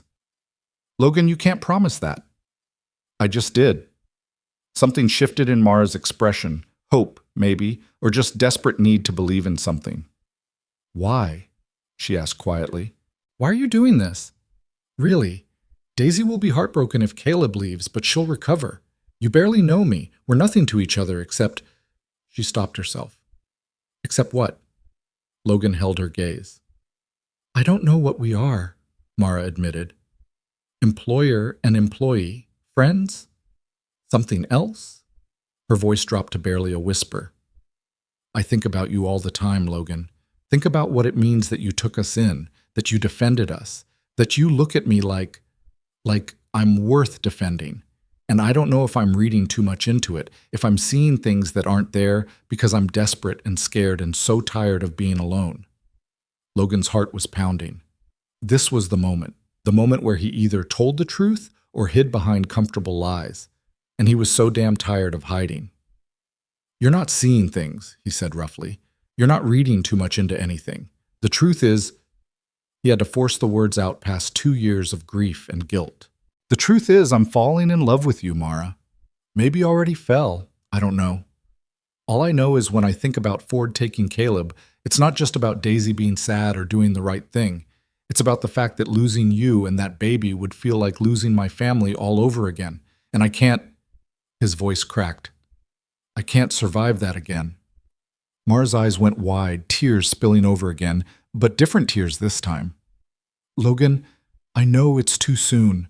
I know you've got enough to worry about without me dumping this on you. And I know you might not feel the same way, might just see me as someone who helped you when you needed it. But you asked why I'm doing this, and that's why. Because somewhere along the way, you and Caleb stopped being strangers, and became mine to protect, mine to... He couldn't quite say the word love again. It felt too big, too soon. But Mara understood anyway. She stood, came around the table still holding Caleb, and kissed Logan Hayes like he was air and she'd been drowning. It wasn't a gentle kiss. It was desperate and grateful and full of months of loneliness and fear and need. Logan's arms came up to hold her carefully, mindful of the baby between them, and for a moment the world narrowed to just this, her mouth on his, her hand fisted in his shirt, the small sounds she made that went straight to his soul. When they finally broke apart, both breathing hard, Mara pressed her forehead to his. "I love you too," she whispered. "I didn't want to. Tried not to. But I love you, Logan Hayes. Love the way you are with Daisy. Love the way you see me as more than my mistakes. Love the way you stand between me and the world like you were built to be my shield." Logan kissed her again, softer this time, letting himself feel the hope blooming in his chest. "Then we face this together," he said against her lips. "Not as employer and employee. As what?" Mara pulled back enough to look at him. "As whatever we need to be," Logan finished. "Partners, family, whatever keeps us all under the same roof." Mara nodded, then carefully transferred the sleeping Caleb to his basket. When she straightened, she looked at Logan with new determination. "Then we fight. We fight with everything we have, and we don't stop until Caleb is safe." "We fight," Logan agreed. But fighting, they both knew, wasn't always enough. Sometimes the law won. Sometimes the men with money and power took what they wanted and left good people with nothing but ashes. The thought of that, of Mara's arms empty, of Daisy crying for the baby brother she'd claimed as her own, of this fragile family they'd built being torn apart by a man who didn't even want his son except as a means to an end, made Logan's hands shake with rage. That night, lying in bed staring at the ceiling, Logan made a decision. If the law wouldn't protect Mara and Caleb, then he'd find another way. A way that might cost him everything he had left, but would be worth it if it meant keeping them safe. He'd lost Sarah to forces he couldn't control. He wouldn't lose Mara the same way, even if it meant becoming the kind of man who broke laws instead of following them.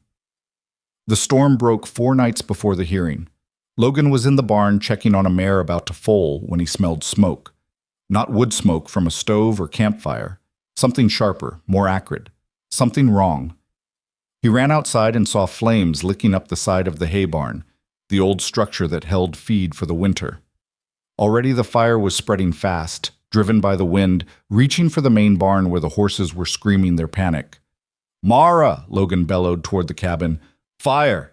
Get Daisy and Caleb out!" He ran for the burning barn, knowing it was already lost but needing to try anyway. Years of hard work, tons of feed, all going up in flames. He grabbed buckets, started hauling water from the trough, but it was like trying to hold back the ocean with his hands. Mara appeared beside him, Daisy clinging to her skirts, Caleb on her hip. "The horses!" "I'll get them. You keep the children away from the flames." Logan thrust a bucket at her. "Wet down the cabin roof. Don't let the fire jump." He ran for the main barn, threw open the stall doors, and drove the panicked horses out into the night. The mare about to foal fought him, too frightened to move, and Logan had to physically drag her toward safety. Behind him, the hay barn's roof collapsed with a roar, sending sparks spiraling into the dark sky. That's when he saw them.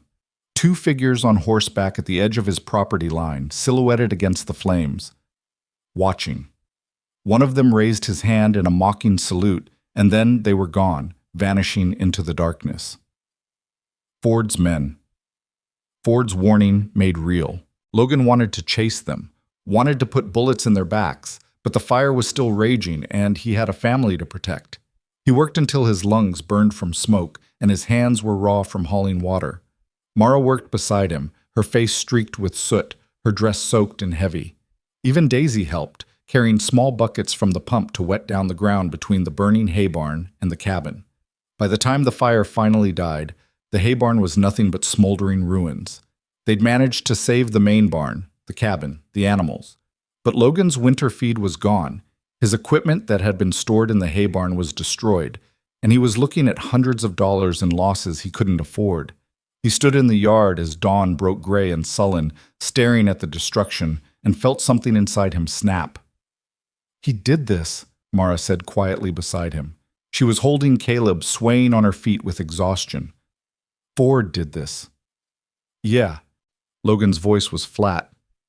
This was the accident he warned us about. What do we do? Logan looked at her, at Daisy sleeping against Mara's leg, at the ruins of his barn, at the life they'd been trying to build.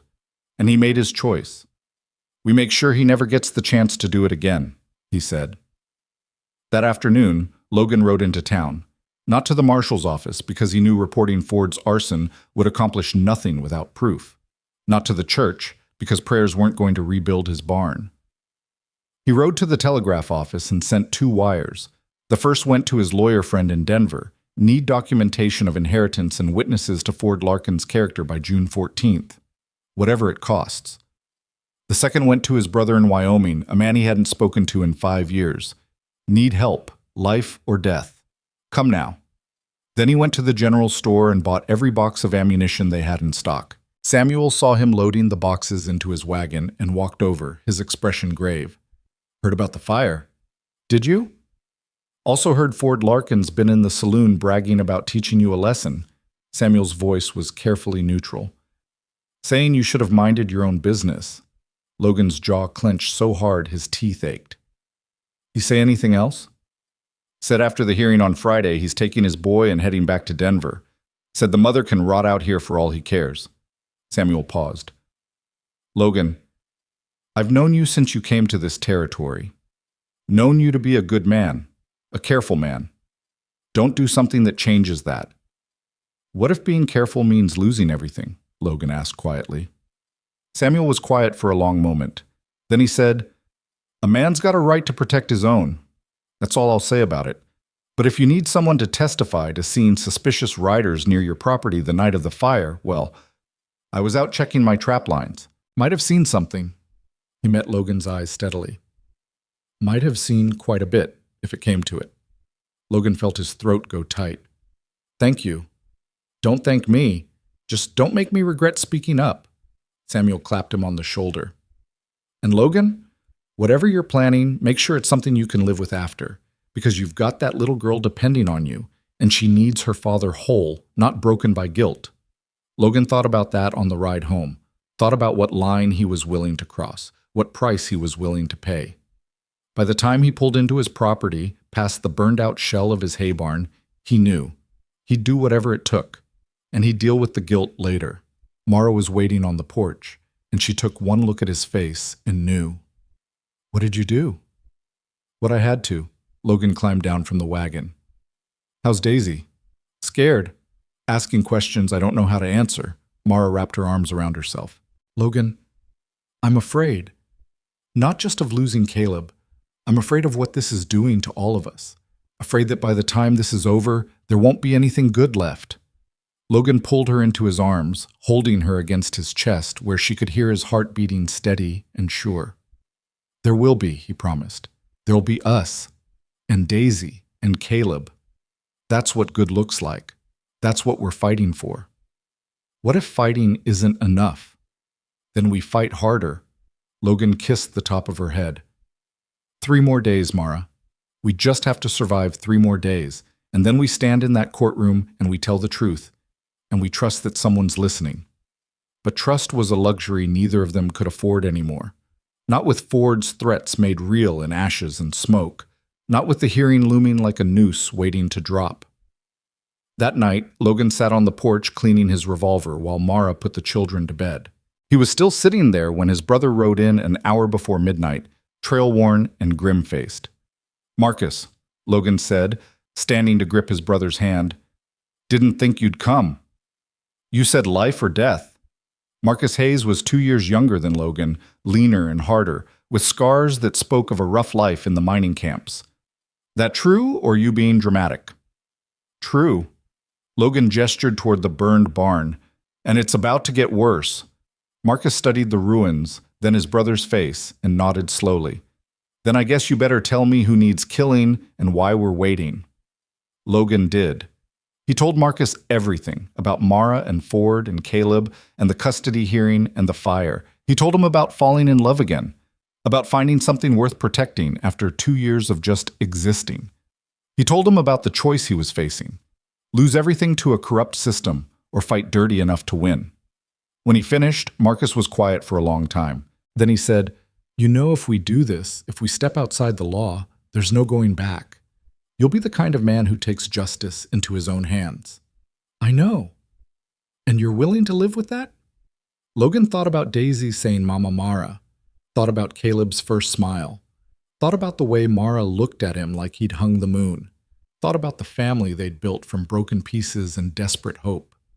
"Yeah," he said quietly, "I'm willing to live with that. Question is, are you willing to help me?" Marcus smiled, and it wasn't a kind expression. "Brother, I've been waiting years for you to ask me to do something interesting. When do we start?" "Tomorrow night, one day before the hearing." Logan's voice was hard, determined. "We're going to have a conversation with Ford Larkin, and by the time we're done, he's going to wish he'd stayed in whatever hole he crawled out of." The pieces were in place, the lines were drawn, and Logan Hayes, who'd spent 2 years trying to be good and careful and law-abiding, was about to become something else entirely, something dangerous enough to protect the people he loved, whatever the cost. But plans made in anger have a way of unraveling before they're even set in motion. Logan and Marcus were saddling horses in the pre-dawn darkness when they heard the sound. Hoofbeats coming fast, multiple riders pushing their mounts hard. Logan's hand went to his rifle just as 4 men materialized out of the gloom, and the one in front wore a territorial marshal's badge that caught the lamplight from the barn. "Logan Hayes," the marshal called, reining in his horse. "That's me." Logan kept his hand on the rifle. "What's this about?" "Marshal Tom Bridger. Got a complaint filed yesterday that you've been harboring a woman who kidnapped a child from his legal father. That true?" Logan's blood went cold. Ford had moved first, had beaten them to the punch by going to the law. "The woman didn't kidnap anyone. The child is hers. That's for a judge to decide." Bridger dismounted, his deputies spreading out in a loose circle. "But the father's got documentation. Witness statement saying she took off with the baby in the middle of the night, left no word where she was going, says he's been searching for months." The marshal's face was professionally neutral. "Now, I heard there's a custody hearing scheduled for Friday, but Mr. Larkin's lawyer convinced the territorial court that the child's in immediate danger. They've issued an emergency order." He pulled papers from his coat. "I'm to take custody of the boy until the hearing, place him in temporary care of his father." "Like hell you are." Logan brought the rifle up, and immediately 4 guns were pointed at him. Marcus moved to stand beside his brother, his own weapon drawn. "Don't do this, Hayes." Bridger's voice was steady, but his eyes were hard. "Don't make this worse than it already is. That baby's coming with me whether you cooperate or not. Only question is whether anyone gets hurt in the process." "The baby's inside with his mother." Logan's voice was deadly calm. "And you're not taking him anywhere. I've got a legal order signed by a territorial judge. You're interfering with the law." Bridger gestured to his deputies. "Collins, Reeves, go inside and retrieve the child. First man through that door gets shot," Logan said flatly.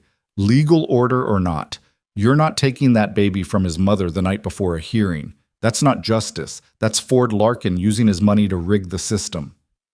Your opinion on the justice system doesn't change the law." But Bridger held up his hand, stopping his deputies from moving. "Think about what you're doing here, Hayes. You've got a daughter in that cabin. You really want her to watch her father get arrested? Or worse?" Logan's mind raced. If he fought, people would die. Maybe him, maybe Marcus, maybe one of the deputies. And then what? Daisy would lose her father, Mara would face the hearing alone, and Ford would get Caleb anyway. But if he surrendered, if he let them take Caleb now, the baby would spend the next day and night with Ford. Anything could happen in that time. Ford could disappear, could take Caleb and run, could... The cabin door opened and Mara stepped out, Caleb in her arms. She was dressed in her nightgown with a shawl thrown over her shoulders, her hair loose down her back, and tears streaming down her face. But her voice was steady when she spoke. "Don't shoot anyone over this," she said to Logan. "Please, I can't be the reason you get killed." "Mara," Logan started, but she shook her head. "Marshal Bridger, is it?" She walked down the porch steps, moving with careful dignity despite her state of undress and distress. "You have children, sir?" Bridger looked uncomfortable. "2 daughters. Then you understand what it means to love a child, to want to protect them." Mara stopped a few feet away, clutching Caleb close. The baby was awake, fussing at all the tension in the air. "This is my son. I carried him for 9 months. I gave birth to him alone in a boarding house with no help. I've kept him alive through cold and hunger and desperation. His father abandoned us, told me to my face he didn't want the burden of a family. Now he wants Caleb back, not because he loves him, but because there's money involved, an inheritance he can't claim without proving he has an heir. Ma'am, I'm sorry for your situation, but I'm not finished." Mara's voice sharpened. "You're about to take my baby and hand him over to a man who threatened us, who burned down Mr. Hayes's barn, who sent hired thugs to intimidate us.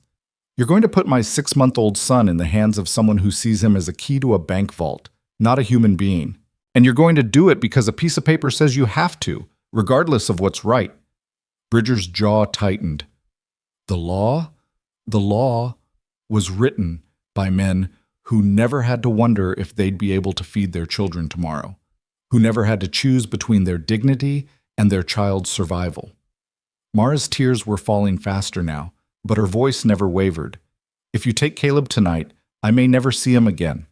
Ford could leave before the hearing, disappear with my baby, and there's nothing I could do to stop him. Is that what justice looks like to you?" "Ma'am, I have my orders." "Then tell me this. If someone tried to take one of your daughters from their mother the night before a hearing, would you stand by and let it happen, or would you fight?" The question hung in the air, and Logan saw the marshal's face change, saw the moment Bridger stopped being a lawman following orders and became a father imagining his own children in danger. But the moment passed, and duty won out. "I'd want to fight," Bridger admitted quietly, "but I'd also want to believe the law would protect them. That's what we're all supposed to believe." He straightened his shoulders. "I'm sorry, Miss Linwood, truly, but I have to follow the court order. The baby goes with me, gets placed in his father's custody until the hearing tomorrow. That's how this has to happen." "Then let me come with him." Mara's voice broke. "Please let me stay with Caleb tonight. I won't run. I won't cause trouble. I can't let him go with strangers. He's still nursing. He doesn't know anyone else. He'll be terrified. The order specifies the child only, ma'am. I can't. He's a baby!" Mara's composure finally shattered. "He's 6 months old, and he needs his mother. What kind of monster takes a nursing baby from—" Logan moved before he could think about consequences. He stepped between Mara and the marshal, his rifle still in hand but pointed down. "You take that baby tonight. You're not just following orders. You're participating in cruelty. You know it, I know it, and Ford Larkin knows it. That's why he got the emergency order, not to protect Caleb, but to hurt Mara, to break her before the hearing so she can't fight effectively." "Hayes, I'm not done." Logan's voice was granite hard. "You say you've got 2 daughters. What would you do if someone hurt them? If someone used the law as a weapon to take everything that mattered from you? Would you just accept it because a judge signed a paper?" Bridger met his gaze for a long moment. Then he said very quietly, "I'd probably do exactly what you're thinking of doing, and I'd probably end up dead or in prison for it." He gestured to his deputies. "Which is why I'm giving you a choice right now. Hand over the child peacefully, or I arrest you for obstruction and take him anyway. At least if you cooperate, you'll be free to testify at the hearing tomorrow." Logan looked back at Mara, saw the devastation in her eyes, saw the way she was holding Caleb like she could physically prevent the world from tearing him away. Looked at the cabin where Daisy was probably watching from the window, terrified and confused. Looked at Marcus, who shook his head slightly. A warning not to throw everything away in a fight they couldn't win. He lowered the rifle. "All right," he said, his voice thick with fury and helplessness. "All right. But Marshal, you make sure that baby's safe tonight, because if anything happens to him, if Ford hurts him or neglects him or—" Logan couldn't finish the sentence. "You'll answer to me, legal order or not." Bridger nodded. "I'll personally ensure the child's welfare. You have my word." It wasn't enough. Words weren't enough. Promises weren't enough. The law sure as hell wasn't enough. But it was all they had. Mara kissed Caleb's forehead, his cheeks, his little hands. She whispered things Logan couldn't hear, her whole body shaking with sobs. Then, with a strength Logan couldn't fathom, she handed her baby to Marshall Bridger.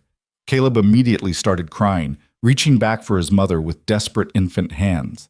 The sound was like a knife to Logan's gut. Mara's legs gave out, and she collapsed to her knees in the dirt, her arms wrapped around herself, keening like something had been torn out of her chest. Logan dropped his rifle and went to her, pulled her against him while she screamed her grief into his shoulder. The marshal and his deputies mounted up, Bridger holding Caleb awkwardly while the baby wailed, and rode off into the darkness. The sound of that crying faded slowly, swallowed by distance and wind, until finally there was only Mara's ragged breathing and the terrible silence of loss. "I've got you," Logan murmured against her hair. "I've got you. I'm not letting go." But he didn't have her. Not really. Part of her had just ridden away with that marshal. Part of her had been ripped out and carried off. And Logan didn't know if they could ever get it back. Marcus stood nearby, his face grim. "That was the right call," he said quietly. "Fighting would have made everything worse." "Doesn't feel right." Logan's voice was raw. "No, it doesn't." Marcus looked toward where the riders had disappeared. "But we've still got the hearing, still got a chance to make this right in court." "You believe that?" Logan asked bitterly. Marcus was quiet for a moment, then he said, "I believe we don't have a choice but to try." Logan carried Mara inside. She was beyond words, beyond comfort, shaking so hard her teeth chattered. He wrapped her in blankets, made her drink water she couldn't taste, held her while she cried until there were no more tears left, and she just stared at nothing with empty eyes. Daisy appeared in the doorway of her bedroom, her face white and frightened. "Papa? Where's Caleb? He's—" Logan's voice broke. "He's with some people who are keeping him safe until tomorrow." "But why was Miss Mara crying? Why did the men take him?" "Because sometimes bad things happen to good people, sweetheart, and we have to be strong until we can fix it." Daisy crawled into Mara's lap, wrapping her small arms around the woman who'd become her mother. "Don't be sad, Mama Mara. Papa will fix it. He always fixes things." Mara made a sound that might have been a laugh or a sob. She held Daisy close, and Logan held them both, and the three of them sat like that while the sun rose on what might be the worst day of their lives. The hearing was scheduled for 10 o'clock. Logan, Mara, and Marcus rode into Coldwater Springs at 9, along with Doc Morrison and Samuel and a half-dozen other people willing to testify on Mara's behalf. The courtroom was in the back of the territorial office, a cramped room with rough-hewn benches and a judge's bench that had seen better days. It was already crowded when they arrived. Curious townspeople, Ford and his lawyer, and Marshall Bridger holding a screaming Caleb who clearly hadn't slept and was beside himself with distress. Mara made a sound like she'd been shot. She started toward her baby, but Logan caught her arm. "Wait for the judge," he said quietly. "Don't give them any ammunition." "He's crying," Mara whispered.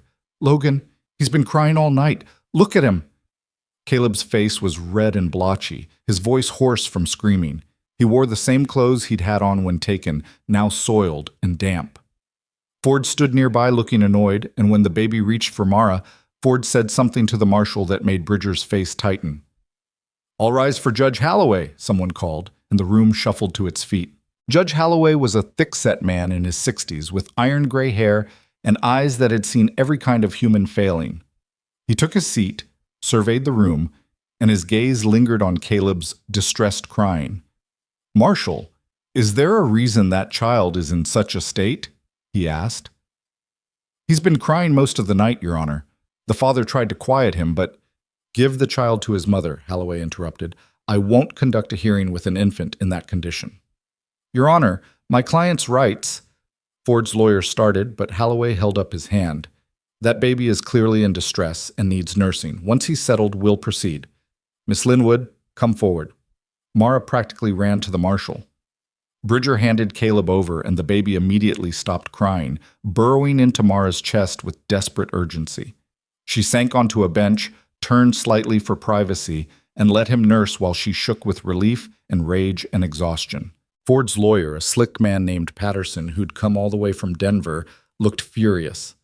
"Your Honor, this is highly irregular. My client has been denied access to his son for months, and now—" "Your client can wait 5 more minutes for a baby to eat," Holloway said dryly, "unless you'd like to explain to the territorial court why you found it necessary to remove a nursing infant from his mother the night before a hearing instead of simply ensuring she appeared today." Patterson's mouth thinned. "We had concerns about flight risk." "Did you?" "Interesting, given that Miss Linwood has been residing openly on Mr. Hayes's ranch for the past 2 months and made no attempt to hide her location." Holloway opened the file in front of him. "Let's proceed. Mr. Patterson, you've filed on behalf of your client Ford Larkin for full custody of the minor child Caleb Larkin, claiming abandonment and moral unfitness of the mother. Make your case." What followed was 2 hours of character assassination dressed up as legal argument. Patterson painted Mara as an immoral woman who'd seduced his client, gotten pregnant, and then kidnapped the baby when Ford tried to establish proper paternal authority. He produced sworn statements from people in Denver who claimed they'd seen Mara acting inappropriately with other men. He questioned her fitness as a mother, pointing to her poverty and lack of stable housing as evidence she couldn't provide for the child. He made it sound like Ford was a devoted father who'd been desperately searching for his stolen son, a victim of a woman's vindictive nature. It was all lies, but Patterson delivered them with practiced sincerity, and Logan watched the judge's face for any sign of which way he was leaning. Then it was their turn. Doc Morrison testified about Caleb's condition when Mara first arrived: malnourished, suffering from exposure, showing signs of neglect. He provided his professional opinion that Mara had saved the child's life by finding shelter and proper nutrition. "And in your medical opinion, Dr. Morrison, is Miss Linwood a fit mother?" their lawyer asked. They'd scraped together money for a local attorney named Webb, a young man with more passion than experience.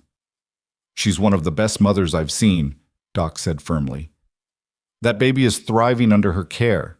He's gained weight, he's meeting all his developmental milestones, and he's clearly bonded to her. Removing him from her care would be traumatic and potentially dangerous." Samuel testified about Ford's reputation, about the gambling debts and the bar fights, and the day Ford had asked for information about women traveling with babies. "He didn't sound like a concerned father," Samuel said. "He sounded like a man hunting something." Reverend Pierce testified to Mara's character, to the way she'd integrated into the community, to her dedication to providing a good home for her son. "She's a woman of faith and strength," he said. "Whatever mistakes she may have made, they pale in comparison to her love for that child." And then Logan took the stand, and Webb asked him to describe how Mara had come to be on his property, what he'd observed of her character, and why he believed Caleb should remain with his mother. Logan told the truth. All of it. He talked about the morning Mara arrived, exhausted and desperate. Talked about the way she'd thrown herself into work, never asking for more than she earned. Talked about Daisy's nightmares and how Mara had soothed them. Talked about the garden and the biscuits and the way his house had started feeling like a home again. And then, because he had already lost everything else, he told them about the barn fire and the threats, and Ford's admission that he needed Caleb to claim an inheritance. "Mr. Larkin isn't here because he loves his son," Logan said, his voice steady and hard. "He's here because that baby is worth money to him. And if this court can't see the difference between a father who shows up demanding his rights and a mother who's been fighting to keep her child alive, then the law is more broken than I thought." Patterson objected, called it hearsay and speculation, but the damage was done. Logan saw several people in the courtroom nodding, saw the judge's eyes narrow thoughtfully. Then Ford took the stand, and Logan had to watch him lie under oath. Had to listen to Ford claim he'd loved Mara, that the pregnancy was unexpected but welcome, that he'd left to find better work with every intention of sending for them. He claimed Mara had run away in a fit of jealous rage over imagined infidelity. He claimed he'd been searching for months, hiring investigators, doing everything possible to locate his missing child. "Mr. Larkin," Webb said during cross-examination, "can you provide any evidence that you attempted to support Miss Linwood during her pregnancy or after the birth?" "I sent money," Ford said smoothly. "She must not have received it." "To what address?" Ford gave an address in Denver that Mara immediately whispered was false. She'd never lived there, but proving it would take time they didn't have. "And this inheritance you're set to receive," Webb pressed. "Your father's will specifies it goes only to legitimate heirs?" My father wanted to ensure his legacy continued through his grandchildren, Ford said. That's not a crime. No, but using your son as a means to that end might be considered one. Webb glanced at his notes. Mr. Larkin, are you currently employed? I'm between positions. So you have no stable income, no permanent residence, and no support system for raising a child. Yet you're claiming you're a more fit parent than Miss Linwood, who has demonstrated her ability to care for Caleb over the past 6 months? I'm his father, Ford said, his voice hardening. That's all the qualification the law requires. And there it was, the brutal truth neither side could escape. Under territorial law, a father's rights superseded nearly everything else. It didn't matter that Ford was a liar and a cheat. It didn't matter that Mara had been the one keeping Caleb alive. What mattered was biology and gender, and a legal system designed by men who couldn't imagine a woman's claim to her child being stronger than a man's. Judge Holloway called a recess, and Logan watched him retreat to his chambers. Mara sat holding Caleb, rocking him and whispering promises she might not be able to keep. Ford stood with Patterson, looking confident, already acting like the victory was his. We could run, Marcus said quietly to Logan. Right now. Take Mara and the kids and head for Wyoming. I've got friends who'd hide you until this blows over. And then what? Logan asked. We live like fugitives? Daisy grows up running? No. He shook his head. We trust the system one more time. And if it fails... He didn't finish the sentence, but Marcus understood anyway. If it fails, we make our own justice. Holloway returned after 20 minutes.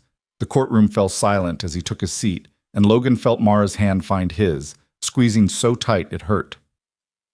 I've reviewed the testimony and evidence, Holloway said, and I find myself in a difficult position. Under the letter of the law, Mr. Larkin's claim has merit. He is the biological father, and absent clear evidence of unfitness, his rights are substantial. He paused, and Logan's heart sank. However, the law also requires me to consider the welfare of the child. And nothing I've heard today convinces me that removing a nursing infant from his mother and placing him with a father he's never known serves that child's welfare. Hope flickered, dangerous and painful. Mr. Larkin, your story has more holes than a prospector's sieve, Holloway continued. Your sudden interest in your son coincides remarkably with your inheritance prospects. Your lack of stable employment or housing raises serious questions about your ability to provide care. And the testimony regarding threats and arson, while not proven, suggests a pattern of behavior inconsistent with responsible fatherhood. Ford's face went red. Your Honor, I'm not finished. Holloway's voice cracked like a whip. Miss Linwood, you've made mistakes. Trusting the wrong man, possibly acting rashly and leaving Denver without attempting to work things out through proper channels. But everything I've seen and heard tells me you love that baby, and you've been fighting to give him a good life under difficult circumstances. That counts for something in my courtroom. Mara was crying silently, not daring to hope. Therefore, Holloway said, I'm ruling that custody remains with the mother. Mr. Larkin, you'll be granted supervised visitation rights 1 afternoon per month, supervised by Marshal Bridger or another court-appointed representative should you choose to exercise them. You're also ordered to pay support of $10 monthly to aid in the child's upbringing. If you can demonstrate stable employment and housing over the next year, you may petition for increased visitation, but full custody is denied. The courtroom erupted. Ford lunged to his feet, shouting about appeals and corrupt judges and his rights being violated. Patterson tried to calm his client while simultaneously objecting to the ruling. People in the gallery were talking over each other, some approving, some scandalized. But Logan only had eyes for Mara. She'd collapsed forward over Caleb, her whole body shaking with sobs of relief so intense they were almost violent. Logan wrapped his arms around both of them, holding them while the chaos swirled around them. It's over, he murmured against her hair. It's over. You won. He's yours. Order! Holloway's gavel cracked like a gunshot. Mr. Larkin, if you can't control yourself, I'll have you removed. This hearing is concluded. Case dismissed. Ford looked at Mara with such hatred that Logan instinctively moved between them. This isn't over, Ford snarled. I'll appeal. I'll take this to the Territorial Supreme Court. You'll do whatever you want, Logan said quietly, but you'll do it away from my family. And Ford, If I ever see you near my property again, if you ever threaten any of us again, you'll find out just how far a man will go to protect what's his. We clear?" For a moment it looked like Ford might do something stupid, but Marshal Bridger stepped between them, his hand on his revolver, and Ford apparently decided discretion was the better part of valor. He turned and stormed out, Patterson following with his briefcase and his complaints about frontier justice. The courtroom slowly cleared, people offering congratulations or awkward condolences depending on their opinion of the proceedings. Doc Morrison clapped Logan on the shoulder. Samuel gave Mara a gentle smile. Reverend Pierce said a prayer of thanksgiving. And through it all, Mara just held Caleb and cried. The kind of crying that came from someplace too deep for words. The kind that meant she'd been holding her breath for so long she'd forgotten what air felt like. And now that it was over, now that her baby was safe, her body didn't know how to do anything except shake and weep and hold on. Logan held on with her, held on until the courthouse emptied, until the sun moved across the floor, until Daisy tugged on his sleeve and said she was hungry, and could they please go home now? Home. Yes, they could go home. They rode back to the ranch in the late afternoon, Daisy chattering excitedly about how the judge was nice and how Caleb had stopped crying and could they have chicken for dinner to celebrate. Mara said nothing, just held Caleb and stared at the horizon like she couldn't quite believe they were free. Marcus rode beside Logan, quiet for a long stretch before saying, "You got lucky today. Holloway's a better man than most." "I know." But Ford meant what he said, about appealing, about not letting this go. "I know that too." Logan glanced at his brother. "You sticking around?" "For a while, at least until we see what Ford does next." Marcus's voice dropped. "Logan, if he comes back, if he tries anything, we do what we planned. No hesitation." "No hesitation," Logan agreed. But as they crested the hill and saw the ranch spread out before them, the cabin with its sagging porch, the burned-out hay barn, the cottonwood tree standing sentinel over Sarah's grave, Logan felt something settle in his chest. Maybe it was hope. Maybe it was just exhaustion so deep it felt like peace. Whatever it was, it carried them home. That night they ate chicken like Daisy requested, and Mara made biscuits that none of them could really taste because emotion had wrung them all dry. Caleb sat in his basket, gurgling happily, and Daisy insisted on telling him the entire story of their day at court, complete with dramatic reenactments of the judge's gavel and Papa's scary voice when he told the bad man to go away. After dinner, after the dishes were washed and put away, Logan found Mara standing on the porch staring at the stars. Caleb was asleep inside, Daisy was in bed, and the night was clear and cool and full of possibility. "You all right?" he asked, coming to stand beside her. "I don't know." Mara's voice was soft, wondering. "I keep thinking I'm going to wake up and find out it was a dream, that Caleb's still gone, and we're still waiting for the hearing, and nothing's actually changed." It changed. Logan took her hand, lacing their fingers together. "It's real. You won. He's yours." "He was always mine." Mara turned to look at him, and in the moonlight her face was beautiful and terrible and fierce. "But now the law says so too. Now it's official. Now Ford can't—" Her voice broke. "Now maybe I can breathe again." Logan pulled her into his arms, and she came willingly, resting her head against his chest, where she could hear his heartbeat. They stood like that for a long time, not talking, just being. Two people who'd survived something that should have destroyed them. Two people who'd found each other in the wreckage and decided to build something new. "What happens now?" Mara asked finally. "Now we live," Logan said simply. "We fix the barn, we plant the garden, we raise the kids and run the ranch and figure out what it means to be a family." "Just like that?" "Just like that." Logan pulled back enough to look at her face. "Unless you've got other plans?" Mara smiled, and it was the first real smile Logan had seen from her in days. "No other plans. This is—" She gestured at the ranch, the stars, him. "This is exactly where I want to be." "Good." Logan kissed her forehead, her cheeks, her mouth. "Because I wasn't planning on letting you leave anyway." They went inside together, and Logan checked on Daisy and Caleb while Mara banked the fire. Marcus had already gone to the bunkhouse, giving them privacy. The cabin was quiet and warm and full of the people Logan loved. He thought about Sarah, about the promise he'd made at her grave to take care of Daisy. Thought about how scared he'd been that loving someone else would mean betraying that promise. But standing here now, watching Mara tuck the blanket around Caleb with such tender care, Logan understood that love didn't replace love. It just grew, made room, expanded to hold whatever needed holding. "Thank you," Mara said quietly, coming to stand beside him. "For everything. For taking us in, for fighting for us, for—" She paused. "For loving us when we needed it most." "Thank you for letting me," Logan replied. "For showing up at my gate and reminding me what it felt like to have a reason to wake up in the morning."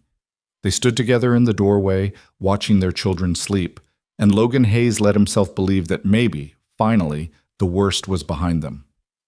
He should have known better.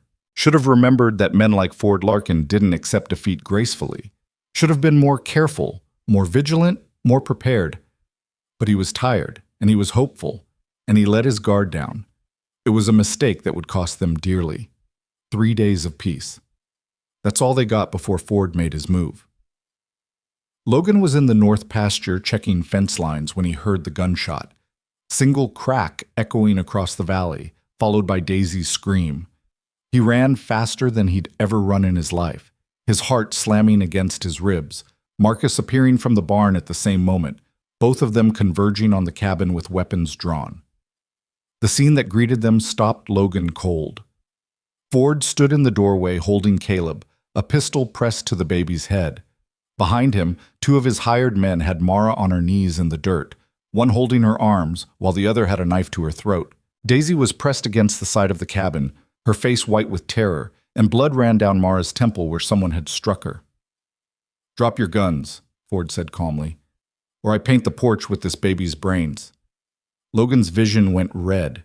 Every instinct screamed at him to charge forward, to put a bullet between Ford's eyes, to tear him apart with his bare hands. But Caleb was crying, confused and frightened, and the gun was right there against his soft skull. "Easy," Marcus said quietly beside him. "We play this smart." "Smart doesn't help if he pulls that trigger," Logan replied, but he lowered his rifle slowly. Marcus did the same. "Good." Ford's smile was vicious. "Now we're going to have a conversation about how things are really going to work. That judge might have ruled against me, but I don't answer to territorial courts. I answer to myself. And what I want is my son and the money that comes with him." "You pull that trigger, you get nothing but a noose," Logan said, his voice deadly calm despite the panic clawing at his chest. "Every person in this valley will hunt you down." "Maybe, but I'll still have my satisfaction." Ford adjusted his grip on Caleb, who was wailing now, reaching for his mother. "Here's what's going to happen. Mara's going to sign a document my lawyer prepared, one that says she voluntarily surrenders custody and admits she took the baby unlawfully. Then we're all going to ride back to town together, and she's going to tell the judge she made a mistake, that she wants to do right by the father of her child." "I'll never sign that," Mara said, her voice shaking but defiant. "You'll have to kill me first." "That can be arranged." The man holding the knife pressed it closer, drawing a thin line of blood. "Don't." Logan took a step forward despite the gun still pointed his direction. "Don't hurt her. Just let's talk about this. You want money? I've got money. Not much, but it's yours. The ranch, the land, whatever you want. Just put the baby down." Ford laughed. "You think I want your dirt farm? I want what's mine by right, what my father left me, and this little bastard is the key." He looked at Mara. "You've got 10 seconds to decide. Sign the papers or watch your son die. Your choice." "Papa," Daisy's small voice cut through the tension. She'd moved away from the cabin wall, was edging closer to where Ford stood. "Papa, the bad man has Caleb." "Daisy, stay back," Logan ordered, his heart in his throat. "Sweetheart, please stay back." But Daisy didn't listen. She walked right up to Ford, tilted her head back to look at him, and said in her clear, fearless 4-year-old voice, "You're hurting him. He's crying because you're scaring him. Put him down." "Get away from me, kid," Ford snarled. "No." Daisy reached up and grabbed Ford's coat with her small fist. "You're a bad man. Bad men don't get to hurt babies. Mama Mara? Tell him to put Caleb down." For just a moment, Ford's attention shifted to the child at his feet. Just a moment. Just a fractional loosening of his grip on Caleb, just enough for Logan to see his opening. He moved. 20 feet of ground covered in seconds, his body slamming into Ford's before the man could react. They went down hard, Ford's gun discharging into the air, Caleb tumbling from his arms. Marcus was already there, scooping up the baby and rolling away while Logan and Ford fought in the dirt. Ford was younger, meaner, fought with the desperation of a man with nothing left to lose. He got his knife out, slashed at Logan's ribs, and Logan felt the burn of steel cutting flesh. But Logan had spent 4 years in a war learning how to kill, and he'd spent 2 years raising a daughter alone learning what was worth dying for. He caught Ford's wrist, twisted until bones cracked, and then his fist connected with Ford's jaw once, twice, 3 times, until the man went limp beneath him. Behind them, Marcus had drawn his gun on Ford's hired men. "Drop the knife, now, or I drop you." The man holding Mara released her, both thugs raising their hands. Mara scrambled to her feet, blood running down her neck, and ran to where Marcus held Caleb. She took her baby and collapsed to her knees, checking him over frantically, her hands shaking so hard she could barely hold him. Logan stood, breathing hard, blood soaking his shirt from the knife wound. He looked down at Ford, who was dazed but conscious, and felt nothing but cold rage. "I warned you," Logan said quietly. "I told you what would happen if you came near my family again." He raised his rifle, pointing it at Ford's head, and his finger tightened on the trigger. 1 shot. That's all it would take. 1 shot, and Ford Larkin would never threaten anyone again, would never put his hands on Caleb, would never make Mara cry herself to sleep wondering if her baby was safe. "Logan," Mara's voice stopped him. "Logan, don't." He didn't look away from Ford. "He put a gun to our son's head." "I know." Mara's voice was steady now, stronger. "But if you kill him, you'll hang. And then what? Daisy loses her father. Caleb loses the man who saved him. And I lose—" Her breath caught. "I lose you, please. Don't make me lose you." Logan's hands were shaking. The rifle felt like it weighed 1,000 pounds. Every cell in his body wanted to pull that trigger, wanted to end this permanently, wanted Ford Larkin erased from existence. But Daisy was watching. Daisy, who'd been so brave, who'd walked right up to a man with a gun and told him he was bad, who believed her papa could fix anything. What would it teach her if she watched him execute someone in cold blood? Logan lowered the rifle. "Marcus, tie him up," he said roughly. "Tie all 3 of them. We're taking them to the marshal." Marcus looked like he wanted to argue, but he saw Logan's face and nodded. He bound the 3 men with rope from the barn while Logan went to Mara. She was still holding Caleb, still checking him over, and when Logan crouched beside her, she looked up with eyes full of tears and gratitude and love so fierce it hurt to witness. "He's okay," she whispered. "He's scared, but he's okay. And you—" She touched his bloody shirt. "Logan, you're hurt." "It's not deep." It was, but Logan wasn't about to tell her that. "Are you all right? Your neck." "Just a scratch." Mara's hand found his face, cradling his jaw. "You could have died. Running at him like that, with the gun, you could have—" "So could Caleb, if I didn't." Logan covered her hand with his. "I wasn't letting him hurt our son. Not while I had breath left. Our son." The words had come naturally, without thought, and Logan realized they were true. Caleb was his son now, not by blood, but by choice, by love and protection and the willingness to die before letting him come to harm. Mara heard it too. She kissed Logan hard, tasting like tears and desperation and relief. And when she pulled back, she said, "I love you. God help me. I love you so much I can't breathe sometimes." "I love you too." Logan kissed her forehead. "Now let's get these bastards to town before I change my mind about shooting them." They loaded Ford and his men into the wagon, hands and feet bound, with Marcus holding a rifle on them the entire ride into Coldwater Springs. Ford was conscious but quiet, his jaw already swelling from Logan's fists, his eyes full of impotent rage. His hired thugs looked resigned, like they'd known this was how it would end. Daisy sat between Logan and Mara, holding Caleb in her lap while Mara kept her arms around both children. "Papa was really brave," Daisy announced to Caleb, who couldn't understand but gurgled anyway. "He knocked the bad man down and saved you, just like I knew he would." "You were brave too, sweetheart," Logan said, still shaken by how close his daughter had come to danger. "But don't ever do something like that again, promise me. If there's a bad man with a gun, you run and hide. You don't walk up to him." "But I had to distract him so you could save Caleb," Daisy said matter-of-factly, like it was obvious. "That's what families do. They help each other." Logan exchanged a look with Mara over Daisy's head. Their daughter, and she was their daughter now, both of theirs, had the courage of someone 3 times her age and the wisdom of someone who understood what love required. Marshal Bridger was in his office when they arrived. He took one look at the bound men, at Logan's bloody shirt, at Mara's cut throat, and his face went hard. "Tell me," he said. Logan told him everything. The threats, the kidnapping attempt, the gun to Caleb's head. Ford tried to interrupt with his own version, claiming he'd just been trying to see his son and these people had attacked him, but Bridger held up his hand. "I saw what kind of father you were that night I took the baby," the marshal said to Ford. "Saw the way you couldn't be bothered to comfort him, the way you treated him like an inconvenience. And now you put a gun to his head?" He shook his head in disgust. "You're going to jail pending trial for assault, kidnapping, and attempted murder. And I'm going to make damn sure Judge Holloway hears about this when he signs off on making that custody ruling permanent." "You can't prove any of this," Ford spat. "It's their word against mine."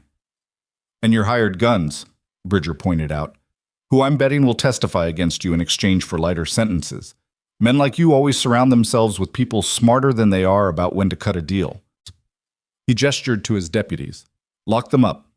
All 3. As Ford was being dragged away, he turned back to Logan with pure hatred in his eyes. "I'll get out eventually. And when you do, you'll stay the hell away from Colorado," Bridger interrupted.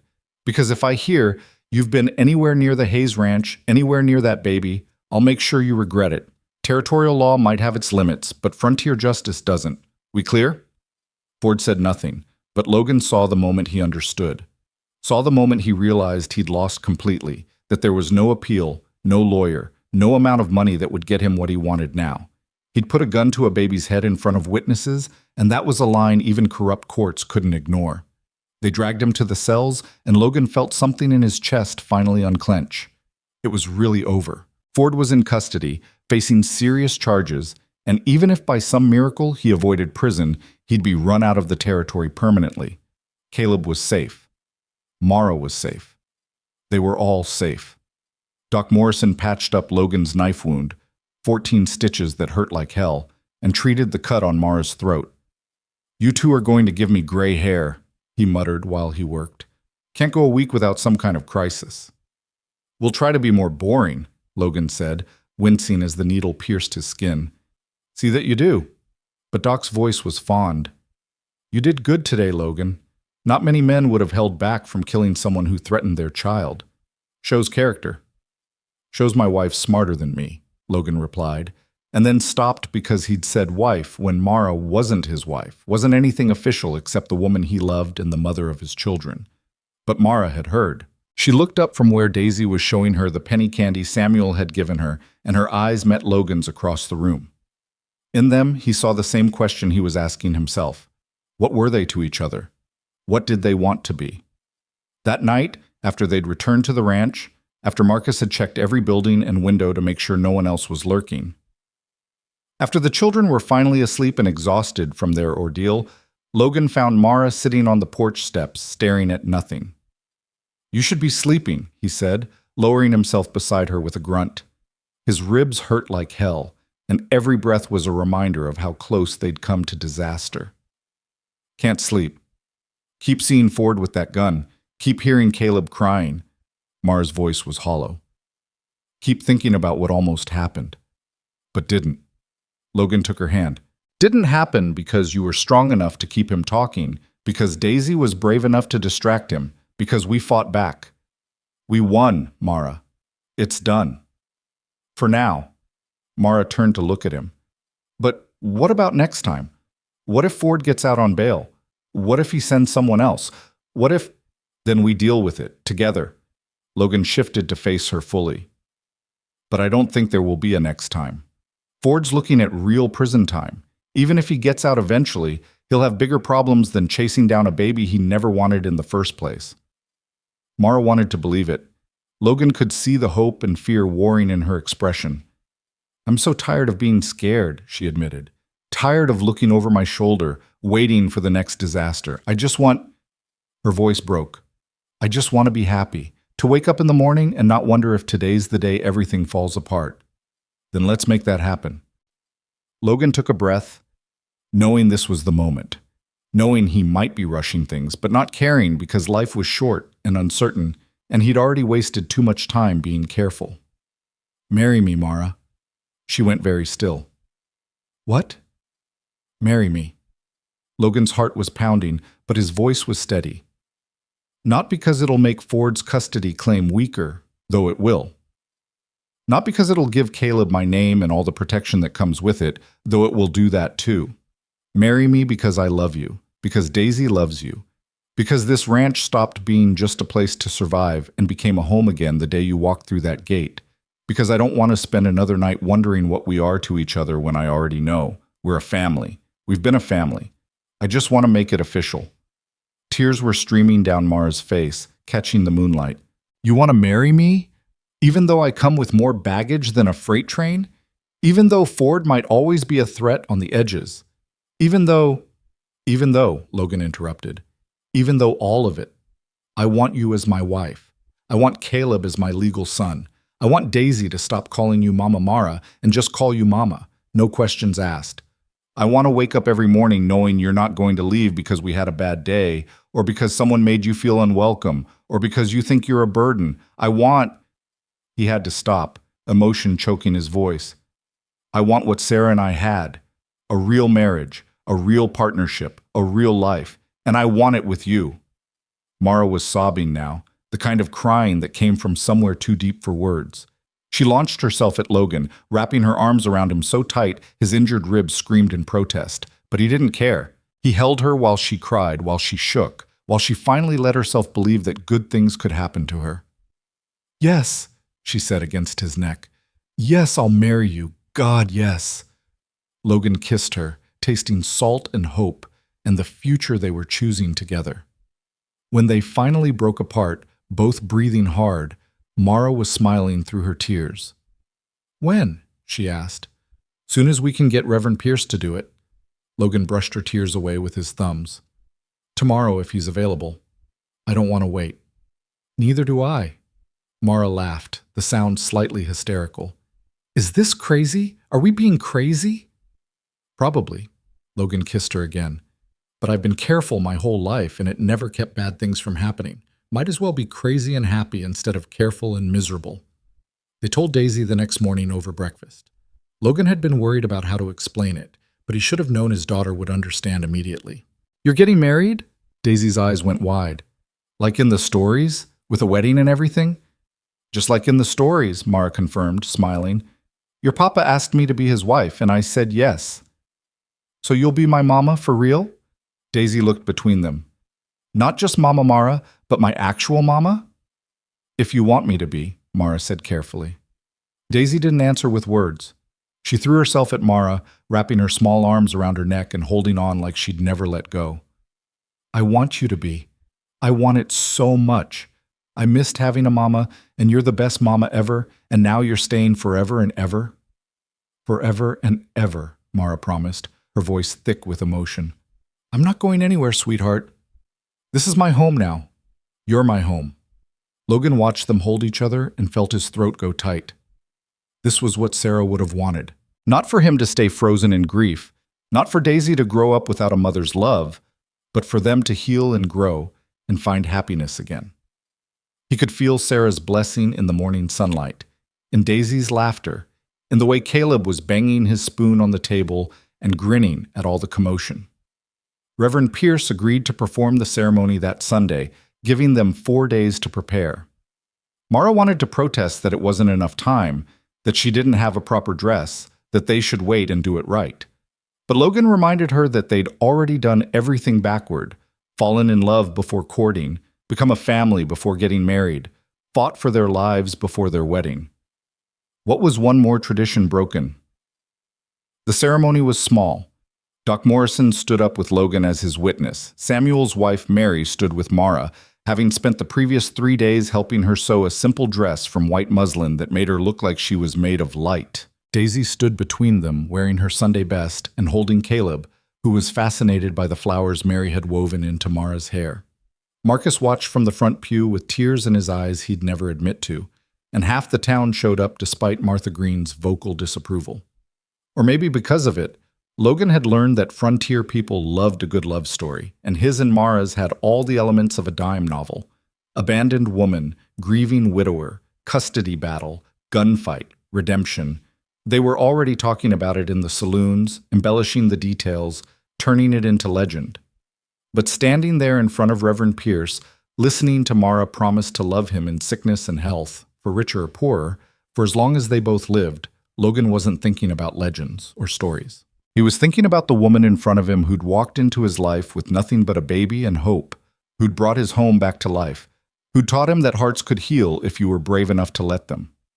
"I now pronounce you man and wife," Pierce said, smiling. "Logan, you may kiss your bride." Logan did, and the church erupted in applause. Daisy cheered, Caleb laughed at all the noise, and Mara kissed Logan back like he was her sun and stars and everything in between. Afterward, there was cake at the church hall that Mary had baked, and people came up to offer congratulations or advice, or just to shake Logan's hand and tell Mara she was welcome in their community. Even Martha Green made an appearance, though her congratulations were stiff and reluctant. "I still don't approve of how this all came about," she said to Mara, "but I can't deny you've made an honest effort to do right by that child, and Logan seems happy for the first time in years." "Thank you, Mrs. Green," Mara said graciously. "That means more than you know."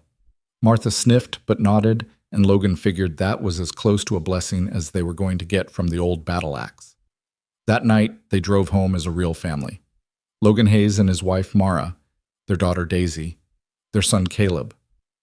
The words felt strange and wonderful in Logan's mind, like putting on new boots that hadn't been broken in yet, but would be perfect once they were. At the ranch, Marcus had started rebuilding the hay barn as his wedding gift, and the frame was already taking shape. He'd stay another month, he said, help get things back in order, and then head back to Wyoming. But he'd visit, he promised, now that Logan had a family worth visiting. The weeks that followed were the happiest Logan could remember since before Sarah died. They fell into a rhythm that felt like it had always existed, Mara cooking breakfast while Logan did morning chores, Daisy helping with the garden, Caleb learning to sit up and grab at everything in reach. They had supper together every night around the table, Daisy insisting they all hold hands for grace, and Logan found himself talking more than he had in years, telling stories about his childhood, asking Mara about hers, making plans for the future that didn't fill him with dread. Mara moved her things from the bunkhouse to the cabin, to Logan's bed that was now their bed, and Logan discovered what it meant to share his life with someone again. Not just the physical intimacy, though that was a revelation after 2 years of loneliness, but the small daily intimacies of living with another person. The way Mara hummed while she worked, the way she'd touch his shoulder in passing just to maintain contact, the way she'd wait up for him if he was out late checking cattle, sitting on the porch with coffee and a blanket, ready to hear about his day. It wasn't perfect. There were hard moments, times when Logan would see Sarah's name carved in the cottonwood tree and feel the old grief rise up, times when Mara would wake from nightmares about Ford, crying and disoriented until Logan could convince her she was safe, times when Daisy would ask questions about her first mama that neither of them knew quite how to answer, but they worked through it together, and that made all the difference. 2 months after the wedding, a letter arrived from Marshal Bridger. Ford Larkin had been sentenced to 5 years in territorial prison for kidnapping and assault. His appeal had been denied. The custody ruling was now permanent, with additional stipulations that Ford was prohibited from contact with Caleb until the child reached 18 years of age. In the eyes of the law, it was finally, truly over. Logan read the letter to Mara while she nursed Caleb in the rocking chair he'd built for her as a 1-month anniversary gift. She listened with tears streaming down her face, but they were good tears this time. Relief tears, freedom tears. "It's really done," she whispered. "He can't come back. He can't take Caleb. We're safe." "We're safe," Logan confirmed. He knelt beside the chair, putting his hand over Mara's where it rested on Caleb's head. "And we're going to stay that way. I'll make sure of it." That night, Logan did something he'd been avoiding for 2 years. He walked out to the cottonwood tree, to Sarah's grave with its simple wooden cross and her name carved into the bark above it. He stood there in the darkness, listening to the wind in the leaves, and finally spoke to his first wife. "I'm sorry I stayed away so long," he said quietly. "I was afraid. Afraid that loving someone else meant betraying you. Afraid that being happy again meant forgetting you were ever here." He paused, gathering his thoughts. But Mara helped me understand something. Love doesn't replace love. It just grows, makes room. And I think you'd like her, Sarah. I think you'd like the way she is with Daisy, the way she makes our daughter laugh, the way she brought light back to this place when I thought it would be dark forever. The wind picked up, rustling through the cottonwood leaves, and Logan let himself believe it was Sarah's way of answering, of giving her blessing to this new chapter. "I'll always love you," he continued. "Always remember what we had. But I'm going to live again now. Really live, not just survive. And I think that's what you'd want, for me and for Daisy." He stood there a while longer, making his peace, and then he walked back to the cabin where light glowed in the windows and his family was waiting. Mara met him at the door with a question in her eyes, and Logan just pulled her close and held her. "You all right?" she asked against his chest. "Yeah." And he was. For the first time in 2 years, he was completely, entirely all right. "I'm home." The years that followed were good ones. The ranch prospered, Logan bought more cattle, and Mara's garden grew to feed them through the winters. Daisy started school in town, riding in twice a week with Logan, and came home full of stories about her lessons and friends. Caleb grew into a sturdy boy with Mara's dark eyes and a laugh that could light up a room. He called Logan Papa from the time he could talk, never knowing there had ever been another man who claimed that title. When Caleb was 3, Mara told Logan she was pregnant. He picked her up and spun her around the kitchen while Daisy cheered and Caleb demanded to know what all the fuss was about. Their daughter, they decided not to find out beforehand, but Logan somehow knew it would be a girl, was born on a clear spring morning with Doc Morrison in attendance and Daisy insisting on being allowed to help. They named her Sarah Rose Hayes after Logan's first wife and the flower that grew wild on the prairie. And Logan held his new daughter in his arms and felt the circle complete. Past and present woven together, grief and joy existing in the same space. Proof that hearts broken by loss could be mended by love. Mara stood beside him, tired and radiant, and when Sarah Rose opened her eyes for the first time, Logan felt something shift in the universe. Felt Sarah, his first Sarah, settle deeper into the earth, making room for this new life, blessing them from wherever she'd gone. "What are you thinking?" Mara asked softly. "That I'm the luckiest man alive," Logan replied. "That I lost everything once and somehow got given even more back. That life is strange and terrible and beautiful all at once." Mara leaned her head on his shoulder. "I used to think I was being punished for trusting the wrong man, for making bad choices, for being weak. But then I found you and I realized sometimes you have to walk through hell to find your way home." "We found our way home," Logan corrected. "Together." Years later, when Caleb was old enough to ask about his birth father, Logan and Mara told him the truth. All of it. About Ford, about the custody battle, about the day a gun was pressed to his infant head. Caleb listened with wide eyes, and when they finished, he was quiet for a long time. "So he's alive?" Caleb asked finally. "My real father?" "Your real father is standing right here," Mara said firmly, taking Logan's hand. "The man who raised you, who taught you to ride and rope and be strong. The man who chose you. Biology doesn't make a father, Caleb. Love does. Choice does." Caleb looked at Logan, studying his face with the serious expression that reminded Logan so much of Mara. "Do you think he ever thinks about me? Ford?" "I don't know, son," Logan said honestly. "And I don't much care. What matters is we think about you, that we love you, that you're ours and we're yours and nothing can change that." Caleb nodded slowly, processing. Then he said, "Can I still call you Papa?" Logan's throat went tight. "I'd be heartbroken if you didn't." That seemed to settle it. Caleb went back to his chores and Logan and Mara stood on the porch watching their children play in the yard.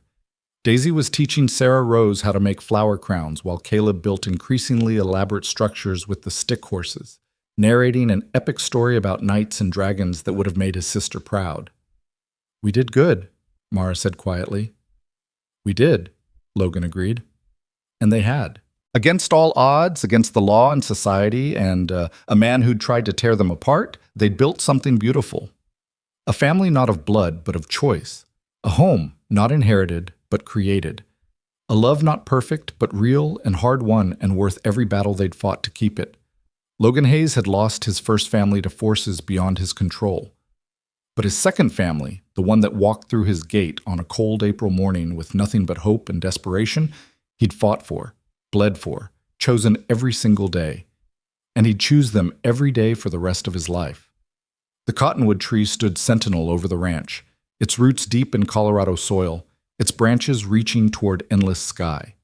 Beneath it, Sarah Hayes rested in peace, her memory honored, but her grief finally fully laid to rest. Above it, Logan and Mara Hayes built their life, their love, their legacy. And when Logan was old and gray and sitting on that same porch with Mara beside him, watching their grandchildren play in the yard where Daisy and Caleb had once played, he would think back to that April morning when a stranger knocked on his gate. Would remember Daisy saying, "She smells like Mama," and how those 4 words had cracked open his carefully guarded heart. Would remember that love, real love, was worth every risk, every fight, every moment of fear and doubt and desperate hope. Because in the end, they hadn't just survived. They'd lived. Really lived. And that made all the difference.